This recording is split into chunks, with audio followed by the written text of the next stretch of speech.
ಓಂ ನಮೋ ಭಗವತೆ ವಾಸುದೇವಾಯ. ಭಗವತೆ ವಾಸುದೇವಾಯ. ನಾರಾಯಣಂ ನಮಸ್ಕೃತ್ಯಂ ನರಂ ಚೈವ ನರೋತ್ತಮಂ ದೇವೀಂ ಸರಸ್ವತಿಂ ವ್ಯಾಸಂ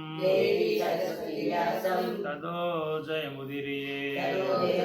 ನಷ್ಟಪ್ರಾಯೇಷು ಅಭದ್ರೇಷು ನಿತ್ಯಂ ಭಾಗವತ ಸೇವಯಾ ಭಗವತೆ ಉತ್ತಮ ಶ್ಲೋಕೆ ಭಕ್ತಿರ್ಭವತಿ ನೈಸ್ತಿಕಿ. ಮುಖಂ ಕರೋತಿ ವಾಚಾಲಾಂ ಪಂಗುಂ ಲಂಘಯತಿ ಗಿರಿಂ ಯತ್ಕೃಪಾತಂ ವಂದೇ ಶ್ರೀಗುರುಂ ದೀನತಾರಿಣಂ. ಕೃಷ್ಣಾಯ ವಾಸುದೇವಾಯ ದೇವಕೀ ನಂದನಾಯ ಚ ನಂದಗೋಪಕುಮಾರಾಯ ಗೋವಿಂದಾಯ ನಮೋ ನಮಃ. ನಾಮಚಿಂತಾಮಣಿ ಕೃಷ್ಣ ಚೈತನ್ಯ ರಸ ವಿಗ್ರಹ ಪೂರ್ಣಶುದ್ಧೋ ನಿತ್ಯಮುಕ್ತೋ ಅಭಿನ್ನತ್ವಂ ನಾಮ ನಾಮಿನೇ. ತ್ರಾಯತೆ ನಮೋ ಮಹಾವದನ್ಯಾಯ ಕೃಷ್ಣ ಪ್ರೇಮ ಪ್ರದಾಯತೆ. ಕೃಷ್ಣಾಯ ಕೃಷ್ಣ ಚೈತನ್ಯ ನಾಮಿನೇ ಗೌರತಿಷೇ ನಮಃ. ನಮೋ ಬ್ರಾಹ್ಮಣ ದೇವಾಯ ಗೋ ಬ್ರಾಹ್ಮಣ ಹಿತಾಯ ಚ ಜಗದ್ಹಿತಾಯ ಕೃಷ್ಣಾಯ ಗೋವಿಂದಾಯ ನಮೋ ನಮಃ.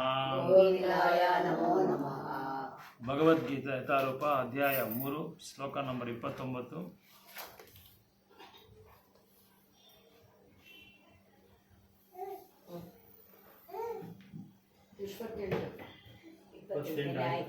ಆಯ್ತು 29.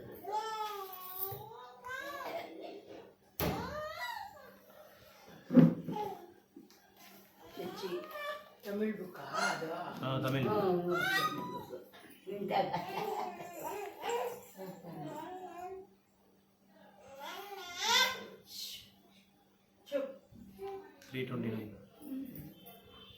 ಪ್ರಕೃತಿರ್ಗುಣಸಮೂಢಃ ಸಜ್ಜಂತೆ ಗುಣಕರ್ಮಸು ತಾನಾ ಕೃಷ್ಣವಿದೋ ಮಂದನ್ ಕೃಷ್ಣ ವಿನಾ ನ ವಿಚಲ್ಯತೆ.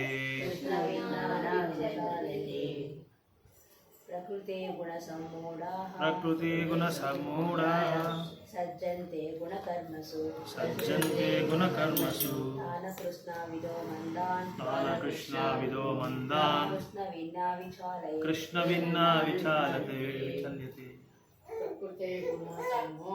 ಪ್ರಕೃತಿ ಗುಣಸಮ್ಮೂಢ ಸಜ್ಜಂತೆ ಗುಣಕರ್ಮಸು ತಾನಾ ಕೃಷ್ಣ ವಿದೋ ಮಂದಾನ್ ಕೃಷ್ಣ ವಿನ್ನಾ ವಿಚಾಲಯತ್. ನೀವು ಓದ್ತೀರಾ ತಮಿಳ್? ಅಲ್ಲ ಇದ್ಕೊಳ್ಳಿ, ಇದು ನಾವು ಓದುವಾಗ ನೀವು ನೋಡ್ಕೋಬೋದು.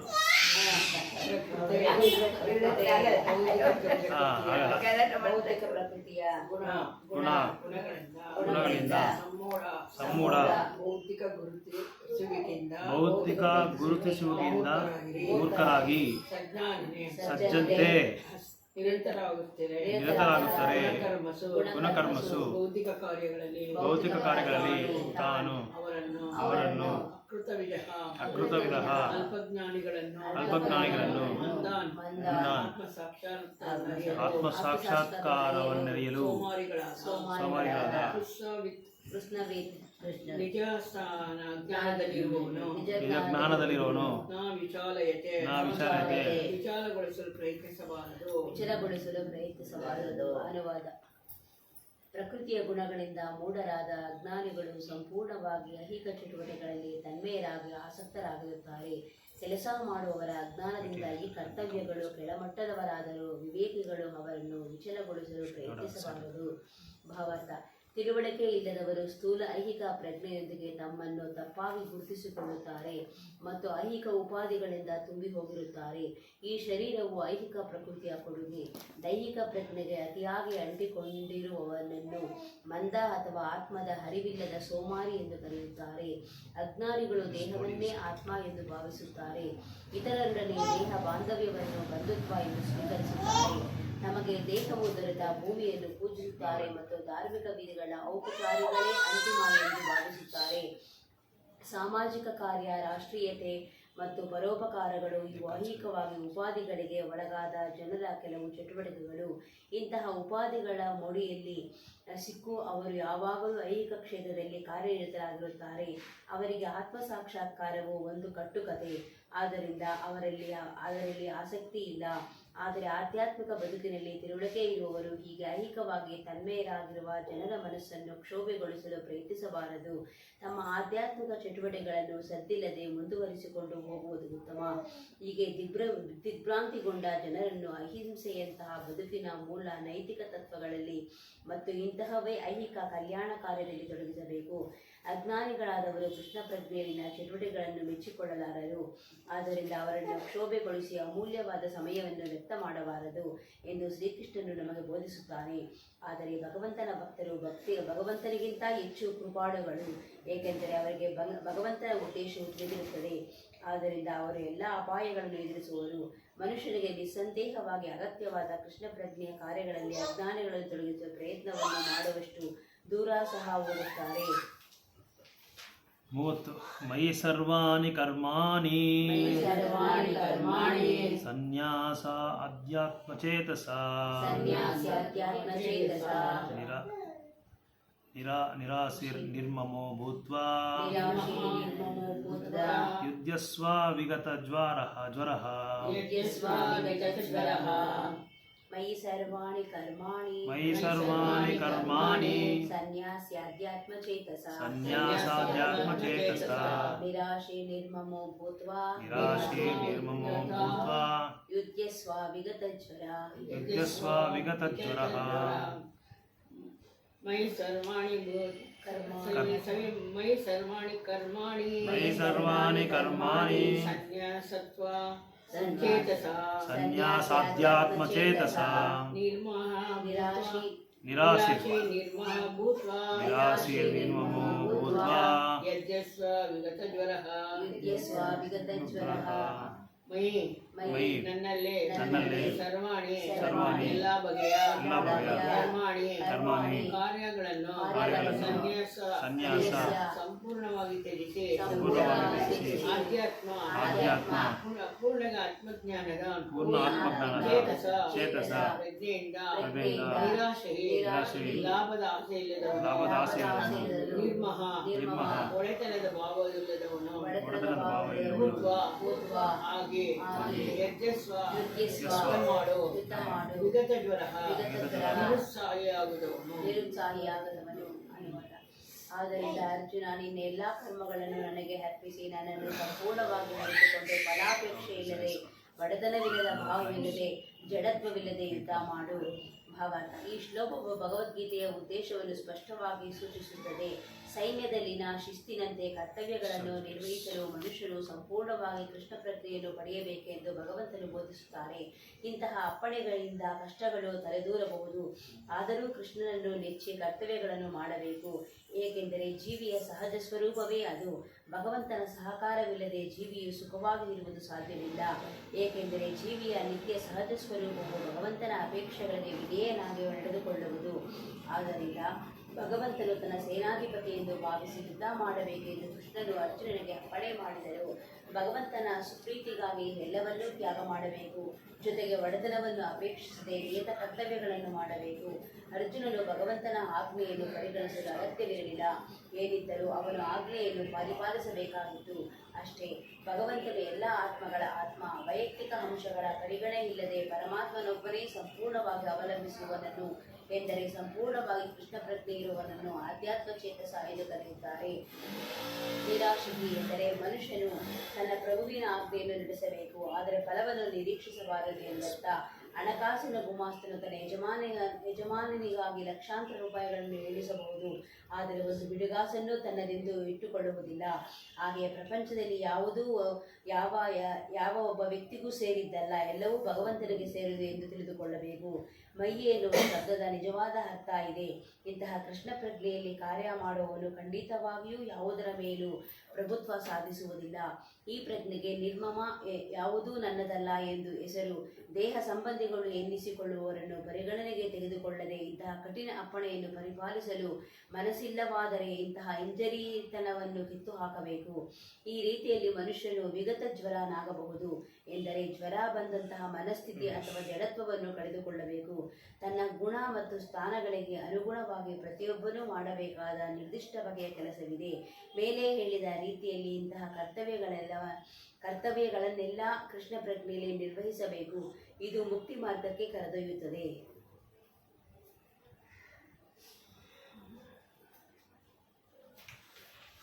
ಮೂವತ್ತೊಂದು. ಏಮೇ ಮತಂ ಇದಂ ನಿತ್ಯಂ ಅನುತಿಷ್ಠಂತಿ ಮಾನವಃ ಶ್ರದ್ಧಾವಂತೋ ನಶ್ಯಂತೋ ಮುಚ್ಯಂತೇಪಿ ಕರ್ಮಭಿಃ. ಏಮೇ ಮತಮಿದಂ ನಿತ್ಯಂ ಅನುತಿಷ್ಠಂತಿ ಮಾನವಃ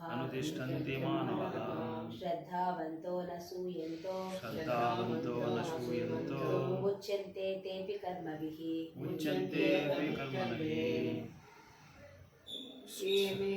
ಏಮೇ ಮತಮಿದಂ ನಿತ್ಯಂ ಅನುತಿಷ್ಠಂತಿ ಮಾನವ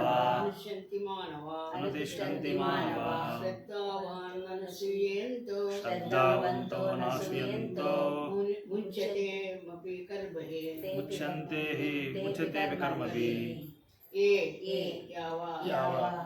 ಮೇ ನನ್ನ ಮತಂ ಆಜ್ಞೆಗಳನ್ನು ಇದಂ ಈ ನಿತ್ಯಂ ನಿತ್ಯ ಕರ್ಮವೆಂದು ಅನುತಿಷ್ಠಂತಿ ಮಾನವ ಜಲ ಜೀವಿಗಳು ಶ್ರದ್ಧಾವಂತರಾದ ಅಸೂಯೆ ಇಲ್ಲದ ಮುಕ್ತರಾಗುತ್ತಾರೆ. ಅವರೆಲ್ಲರೂ ಅಪಿ ಕೂಡ ಕರ್ಮಭಿಃ ಕಾಮ್ಯ ಕರ್ಮಗಳ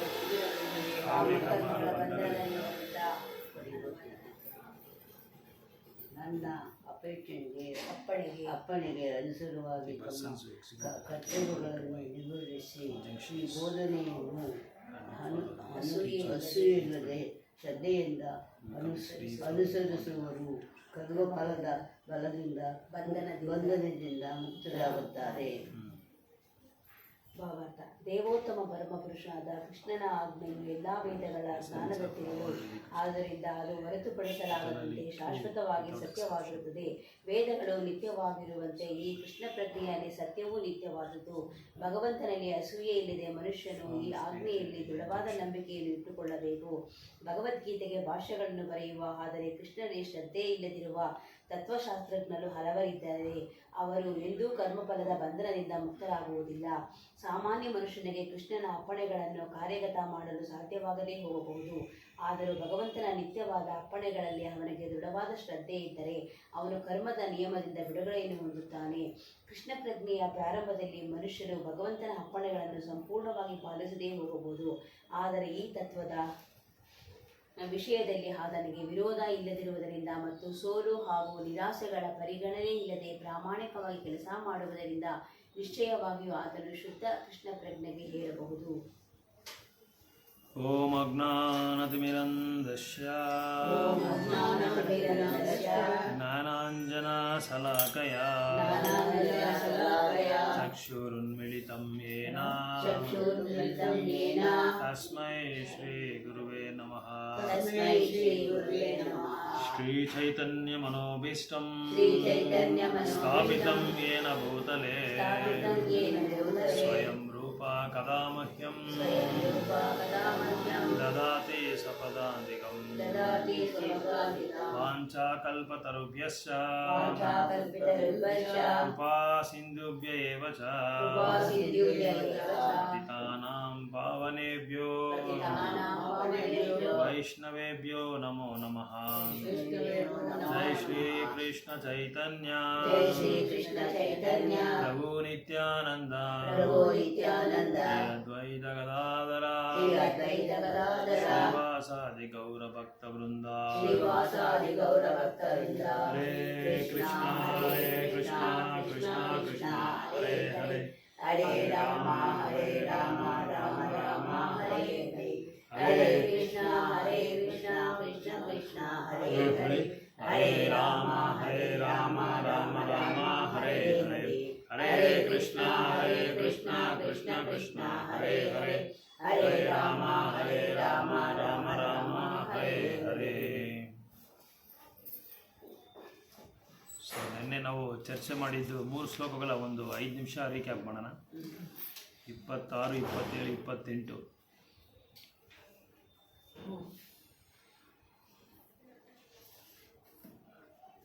ಏನಾದರೂ ಜ್ಞಾಪಕ ಇದೆಯಾ ನಿಮ್ಗೆ ಯಾರಿಗಾದ್ರೂ? ನಿಯತ ಕರ್ಮಗಳನ್ನ ಮಾಡೋಲ್ಲ, ನಾವು ತೊಂದರೆ ಕೊಡಬಾರ್ದು. ಏನು ಮಾಡ್ಬೇಕು ಅವ್ರನ್ನ? ಸ್ವಲ್ಪ ಸ್ವಲ್ಪನೇ ಕೃಷ್ಣ ಪ್ರಜ್ಞೆಗೆ ತರಬಹುದು. ಅವ್ರಿಗೆ ಈಗ ಕರ್ಮಗಳು ಮಾಡು ಅಂತ ಮಾಡಬಾರ್ದು ಅಂತ ಹೇಳ್ಬಾರ್ದು ಅವ್ರಿಗೆ. ನೀವು ಮಾಡೋ ಕೆಲಸಗಳನ್ನ ಮಾಡ್ತಾ ಇರಿ, ಅದನ್ನ ನಿಲ್ಲಿಸಬಾರ್ದು ನಾವು. ನಿಲ್ಲಿಸಬಾರ್ದು. ಸೊ ಅದು ಬಿಟ್ಟು ಕೆಲಸ ಮಾಡಿರೋರು ಕೃಷ್ಣ ಪ್ರಜ್ಞೆ ಕ್ರಮವಾಗಿ ಬೆಳವಣಿಗೆಗೆ ಬರ್ತಾರೆ. ಅದಕ್ಕೆ ಇನ್ನೊಂದು ಶ್ಲೋಕ ನಾನು ನಿಮಗೆ ಉದಾಹರಣೆ ಕೊಟ್ಟೆ. ಏನು ಶ್ಲೋಕ? ಅದ್ರ ಉದ್ದೇಶ ಏನು? ಆ ಶ್ಲೋಕದ ಉದ್ದೇಶ ಏನು? ವೇದಗಳ ಸಾರನೇ ಭಗವಂತ ಅಂತ.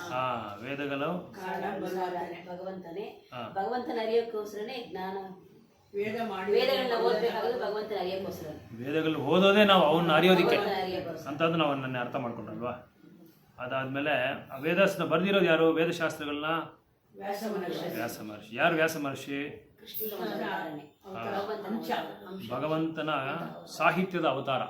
ಕೃಷ್ಣ ಬಂದು ಸಾಹಿತ್ಯದ ಅವತಾರ ಒಂದು ವ್ಯಾಸ ರೂಪದಲ್ಲಿ ಬರ್ತಾರೆ. ಸೊ ನಮ್ಮ ಅತ್ಯುತ್ತಮ ಗುರಿ ಏನು?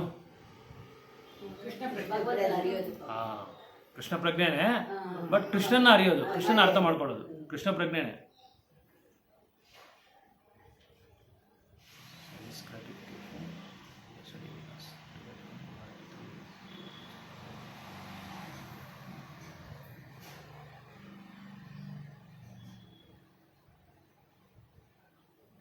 ಯಾಕೆ ಇವರು ಈ ಇಂದ್ರಿಯ ಭೋಗದಲ್ಲಿ ನಿಯುಕ್ತರಾಗಿರೋ ಬಂದು ನಾವು ಎಷ್ಟೇ ಭಗವಂತನ ಭಕ್ತಿ ಸೇವೆ ಬಗ್ಗೆ ಹೇಳಿದ್ರೇನು ಮತ್ತು ಬೇರೆ ಬೇರೆ ಇತರ ಕೋಣದಲ್ಲಿ ಅವರಿಗೆ ಅರ್ಥ ಮಾಡೋದಕ್ಕೆ ನಾವು ಪ್ರಯತ್ನ ಪಟ್ಟರೆ ಅವ್ರು ಯಾಕೆ ಕೃಷ್ಣ ಚೈತನ್ಯನ ತಗೊಳ್ಳೋಕ್ಕೆ ಅವರು ನಿರಾಸಕ್ತರಾಗಿರ್ತಾರೆ? ಏನು ಕಾರಣ? ಆಸಕ್ತಿ ಇಲ್ಲ. ಮೂಢನಂಬಿಕೆ ಅವ್ರಿಗೆ ಯಾವಾಗ್ಲೂ ಮೂಢನಾಗ್ನಾಗೆ ಇರ್ತಾರೆ. Okay okay. ಆಸಕ್ತಿ, ಅದಕ್ಕೋಸ್ಕರ ನೀವು ಹೇಳಿದೇನೋ ಆಸೆ ಇಲ್ಲ, ಇಂಟ್ರೆಸ್ಟ್ ಇಲ್ಲ. ಓಕೆ, ಮೂಢನಂಬಿಕೆ. ಇನ್ನೇನು ಬೇರೆ ಕಾರಣ ಇದೆಯಾ? ಅವ್ರು ಯಾಕೆ ತಗೊಳ್ಳಲ್ಲ? 3 ಗುಣಗಳಿಗೆ ಬದ್ಧರಾಗಿದ್ದಾರೆ. ಓಕೆ, ರೈಟ್, ಅದು ಓಕೆ. ಇದೆಲ್ಲ ಇದು ಯಾಕೆ ಕಾರಣ? ಯಾಕೆ ಪ್ರಕೃತಿ ಅವರು 3 ಗುಣಗಳಿಗೆ ಬದ್ಧರಾಗಿರ್ತಾರೆ? ಆಸೆ ಯಾಕಿಲ್ಲ ಅವ್ರಿಗೆ? ಮತ್ತೆ ಯಾಕಿದೆಲ್ಲ ಕಾರಣ? ಇದಕ್ಕೆ ಕಾರಣ ಏನು? ನಾವು ವಾಸ್ತವವಾಗಿ ಮಾಡಲ್ವಲ್ಲ, ಕಾರ್ಯ ನಿರತವಾಗಿ ಮಾಡಲ್ಲ ಅವ್ರು ಕರೆಕ್ಟ್ ಆಗಿ. ಅದೇ ಯಾಕೆ ಮಾಡಲ್ಲ? ಇವಾಗ ನಾವೆಲ್ಲ ಮಾಡ್ತಾ ಇದ್ರಲ್ವ, ಅವ್ರು ಯಾಕೆ ಮಾಡಲ್ಲ? ಇಂಟ್ರೆಸ್ಟ್ ಇಲ್ಲ ಅದ್ರಲ್ಲಿ. ಇಂಟ್ರೆಸ್ಟ್ ಇಲ್ಲ. ನಾವು ಮಾಡಬಾರ್ದು ಅನ್ನೋದು ಅವ್ರಿಗೆ ಮಾಡಲ್ಲ. ಅವ್ರಿಗೆ ಅದ್ರ ಬಗ್ಗೆ ತಿಳುವಳಿಕೆ ಇಲ್ಲ. ತಿಳುವಳಿಕೆ ಇದ್ರು ಅದು ಉಪಯೋಗಿಸೋ ಇದಿಲ್ಲ ಅವ್ರಿಗೆ. ಇಂದ್ರಿಯ ಆಸೆ ಇದ್ರೆ ಮಾಡಕ್ಕಾಗಲ್ಲ. ಆಗಲ್ಲ. ಇದೆಲ್ಲ ಕಾರಣ ಏನು ಅಂತ ಹೇಳಿದ್ರೆ ಶಾಸ್ತ್ರದಲ್ಲಿ ಏನು ಹೇಳ್ತಾರೆ ಅಂದರೆ, ಹಿಂದಿನ ಜನ್ಮದಲ್ಲಿ ಅವರು ಯಾವ ಥರವಾದ ಕಾರ್ಯ ಚಟುವಟಿಕೆಗಳು ಮಾಡಿದ್ದಾರೋ ಅದಕ್ಕೆ ತಕ್ಕಂತೆಯೇ ಈ ಜನ್ಮದಲ್ಲಿ ಮಾಡ್ತಾರೆ.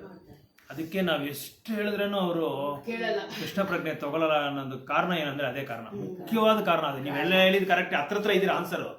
ಬಟ್ ಕಾರಣ, ಅದಕ್ಕೆ ಕಾರಣ ಏನು ಅಂದ್ರೆ ಹಿಂದಿನ ಜನ್ಮದ ಅವರದ ಕಾರ್ಯ ಚಟುವಟಿಕೆಗಳು, ಅವ್ರು ಮಾಡಿದ ಕರ್ಮಗಳಿಂದ ನಾವು ಏನನ್ನ ಹೇಳಿ ಅವರು ತಗೊಳಕ್ಕೆ ಸಾಧ್ಯ ಇಲ್ಲ. ಯಾಕಂದ್ರೆ ಅವ್ರದ್ದು ಅಕೌಂಟ್ ಅಷ್ಟೇ ಇರೋದು, ಅವ್ರ ಬ್ಯಾಲೆನ್ಸ್, ಅವ್ರದ್ದು ಇದು SB ಅಕೌಂಟು ಎಷ್ಟು ಬ್ಯಾಲೆನ್ಸ್ ಇದೆಯೋ ಅಷ್ಟೇ. ಹುಟ್ಟಿನ ಗಿಡ ಅಲ್ಲ, ಹಿಂದಿನ ಜನ್ಮದ ಹುಟ್ಟಿನ ಗುಣ ಬೇರೆ. ಆ ಹುಟ್ಟಿನ ಗುಣನೂ ಹಿಂದಿನ ಜನ್ಮದಿಂದನೇ ಬರೋದು.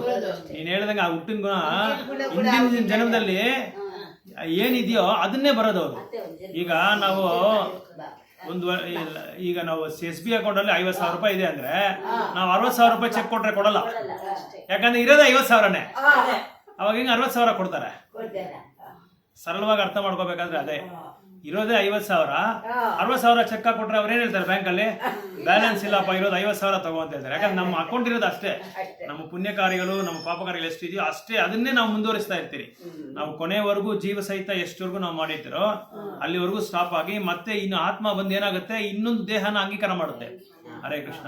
ಯಾವಾಗ ಅಂಗೀಕಾರ ಮಾಡುತ್ತೆ ಅಂದ್ರೆ ಭಗವಂತ ಹತ್ರ ಹೋಗದೆ ಇದ್ರೆ, ಇನ್ ಸ್ವಲ್ಪ ಈ ಕಡೆ ಹೋಗಮ್ಮ, ಭಗವಂತ ಸಾಕು. ಭಗವಂತನ ಒಂದು ಲೋಕಕ್ಕೆ ನಾವು ಹೋಗದೆ ಇದ್ರೆ ಏನಾಗುತ್ತೆ, ಮತ್ತೆ ನಾವು ಇನ್ನೊಂದು ಜನ್ಮನ ತಗೋಬೇಕಾಗತ್ತೆ. ಇನ್ನೊಂದು ಜನ್ಮ ತಗೋಬೇಕಾಗಿದ್ರೆ ಏನಾಗುತ್ತೆ, ನಾವು ಮಾಡಿರೋ ಏನೇನು ಕಾರ್ಯಗಳಿದೆಯೋ, ಒಳ್ಳೆ ಕಾರ್ಯ, ಕೆಟ್ಟ ಕಾರ್ಯ, ದೈವ ಕಾರ್ಯ, ಈ ಕಾರ್ಯಗಳಿಗೆ ತಕ್ಕಂತೆ ನಾವು ಕೃಷ್ಣ ಭಕ್ತಿ ಮಾಡ್ತೀವಿ. ಕಾರ್ಯಗಳಿಗೆ ತಕ್ಕಂತೆ ನಮ್ಮ ಗುಣಗಳು ಅದ್ರ ಮೇಲೆ ಆಧಾರ ಪಟ್ಟಿದೆ. ಅದು ಆ ಒಂದು ಕಾರ್ಯಗಳಿಗೆ ತಕ್ಕಂತೆ ನಾವೇನ್ ಮಾಡ್ತೀವಿ, ರಜೋಗುಣ ಇರೋದು, ತಮೋಗುಣದಲ್ಲಿ ಇರೋದು, ಸತ್ವಗುಣ ಇರೋದು, ಅದ್ರ ಮೇಲೆ ಆಧಾರ ಪಟ್ಟಿದೆ. ಸೊ ನಮ್ಮ ಬ್ಯಾಲೆನ್ಸ್ ಏನಿದೆಯೋ ಅಷ್ಟೇ. ನಮ್ಮ ಈ ಹಿಂದಿನ ಜನ್ಮದ ಇದು ಒಳ್ಳೆ ಕಾರ್ಯಗಳು, ಅದೇ ಪುಣ್ಯ ಕಾರ್ಯ, ಪಾಪ ಕಾರ್ಯ, ಇದೆರಡೂ ಬಿಟ್ಟು ದೈವ ಕಾರ್ಯ. ನಾವೆಲ್ಲರೂ ಏನೋ ಸ್ವಲ್ಪ ದೈವ ಕಾರ್ಯ ಮಾಡಿದ್ದೀರಿ.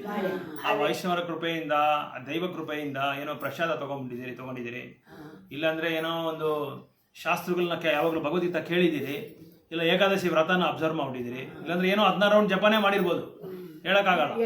16 ರೌಂಡ್ ಜಪ ಮಾಡಿದಿರಿ, ಅದಕ್ಕೆ ನಮ್ಗೆ ಮಾಡಿರೋದಕ್ಕೋಸ್ಕರ ಮತ್ತೆ ಮಾಡ್ಬಿಟ್ಟು ಏನ್ ಮಾಡಿದ್ರಿ, ಏನೋ ಸ್ವಲ್ಪ ಆಸಕ್ತಿಯಿಂದ, ಸಂಸಾರದ ಆಸಕ್ತಿಯಿಂದನೋ, ಇಲ್ಲ ಮಕ್ಕಳ ಆಸಕ್ತಿಯಿಂದನೋ, ಇಲ್ಲ ಪತಿ ಪತ್ನಿ, ತಂದೆ ತಾಯಿ, ಮಾವ, ಅತ್ತೆ, ಸಹೋದರರು ಏನೋ ಒಂದು ಆಸಕ್ತಿಯಿಂದ, ಇಲ್ಲ ಒಂದು ದುಡ್ಡು ಮೇಲೆ ಆಸೆಯಿಂದನೋ, ಏನೋ ಆಸೆಯಿಂದ ನಾವು ಬಿಟ್ಬಿಟ್ಟಿದ್ದೀರಿ. ಅದನ್ನ ಭಕ್ತಿ ಸೇವೆ ಮಾಡೋದು ಬಿಟ್ಬಿಟ್ಟು ಏನ್ ಮಾಡ್ಬಿಟ್ಟಿದ್ರಿ, ನೆಕ್ಸ್ಟ್ ಜನ್ಮ ತಗೊಂಡ್ಬಿಟ್ಟಿದ್ರಿ. ನಮ್ಮ ಆಸೆಗೆ ತಕ್ಕಂತೆ ನೆಕ್ಸ್ಟ್ ಜನ್ಮ ಬರುತ್ತೆ. ಆ ಜನ್ಮ ತಗೊಳ್ಳುವಾಗ ಏನಾಗುತ್ತೆ, ನಾವು ಮಾಡಿರೋ ಕಾರ್ಯಗಳೆಲ್ಲ ಇದಾಗಲ್ಲ, ನಷ್ಟ ಆಗಲ್ಲ. ನಾವು ಓದಿದ್ರಲ್ಲ 2:40 2ನೇ ಅಧ್ಯಾಯ 40 ಶ್ಲೋಕ, ನೇಹ ವಿಕ್ರಮ ನಾಸೋಸ್ತಿ. ಹಂಗೆ ಅದು ಈ ಶ್ಲೋಕ ಬಂದು ತುಂಬಾ ಇಂಪಾರ್ಟೆಂಟ್. ರಿಪೀಟ್ ಮಾಡಿ, ನೇಹ ವಿಕ್ರಮ ನಾಸೋಸ್ತಿ 2:40.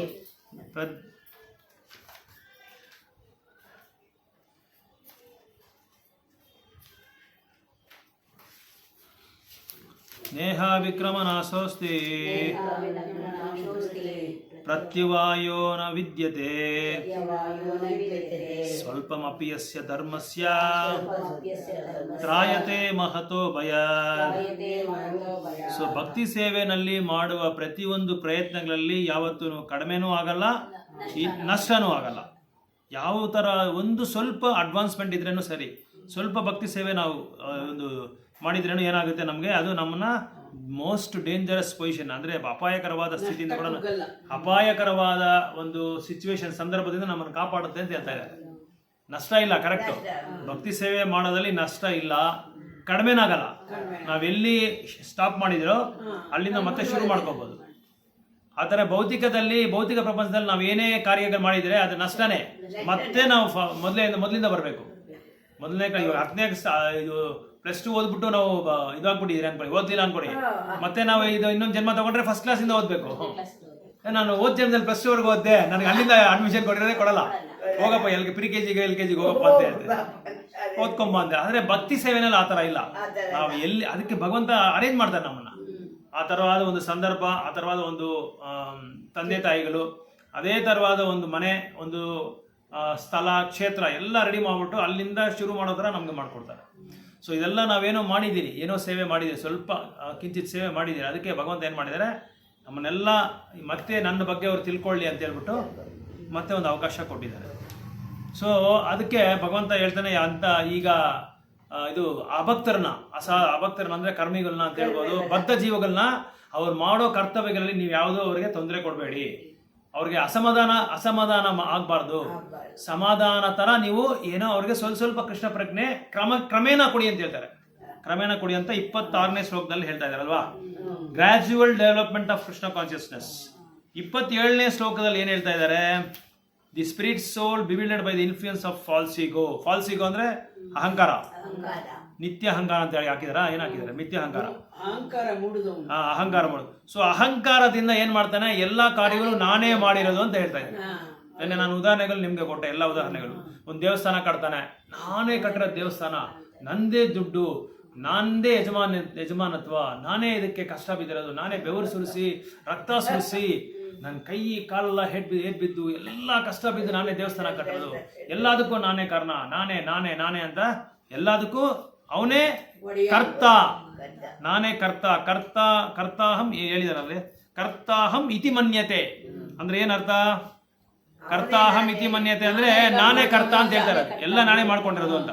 ಸೊ ಆ ಥರ ಇರೋರ್ಗೆ ಏನು ಮಾಡ್ತಾರೆ, ಆ ಥರ ಇರೋರ್ಗೆ ಏನಾಗುತ್ತಂತೆ, actuality carried out by 3 modes of ಅವರು 3 ಗುಣಗಳಲ್ಲಿ ಬಂದಿ ಆಗ್ತಾರೆ.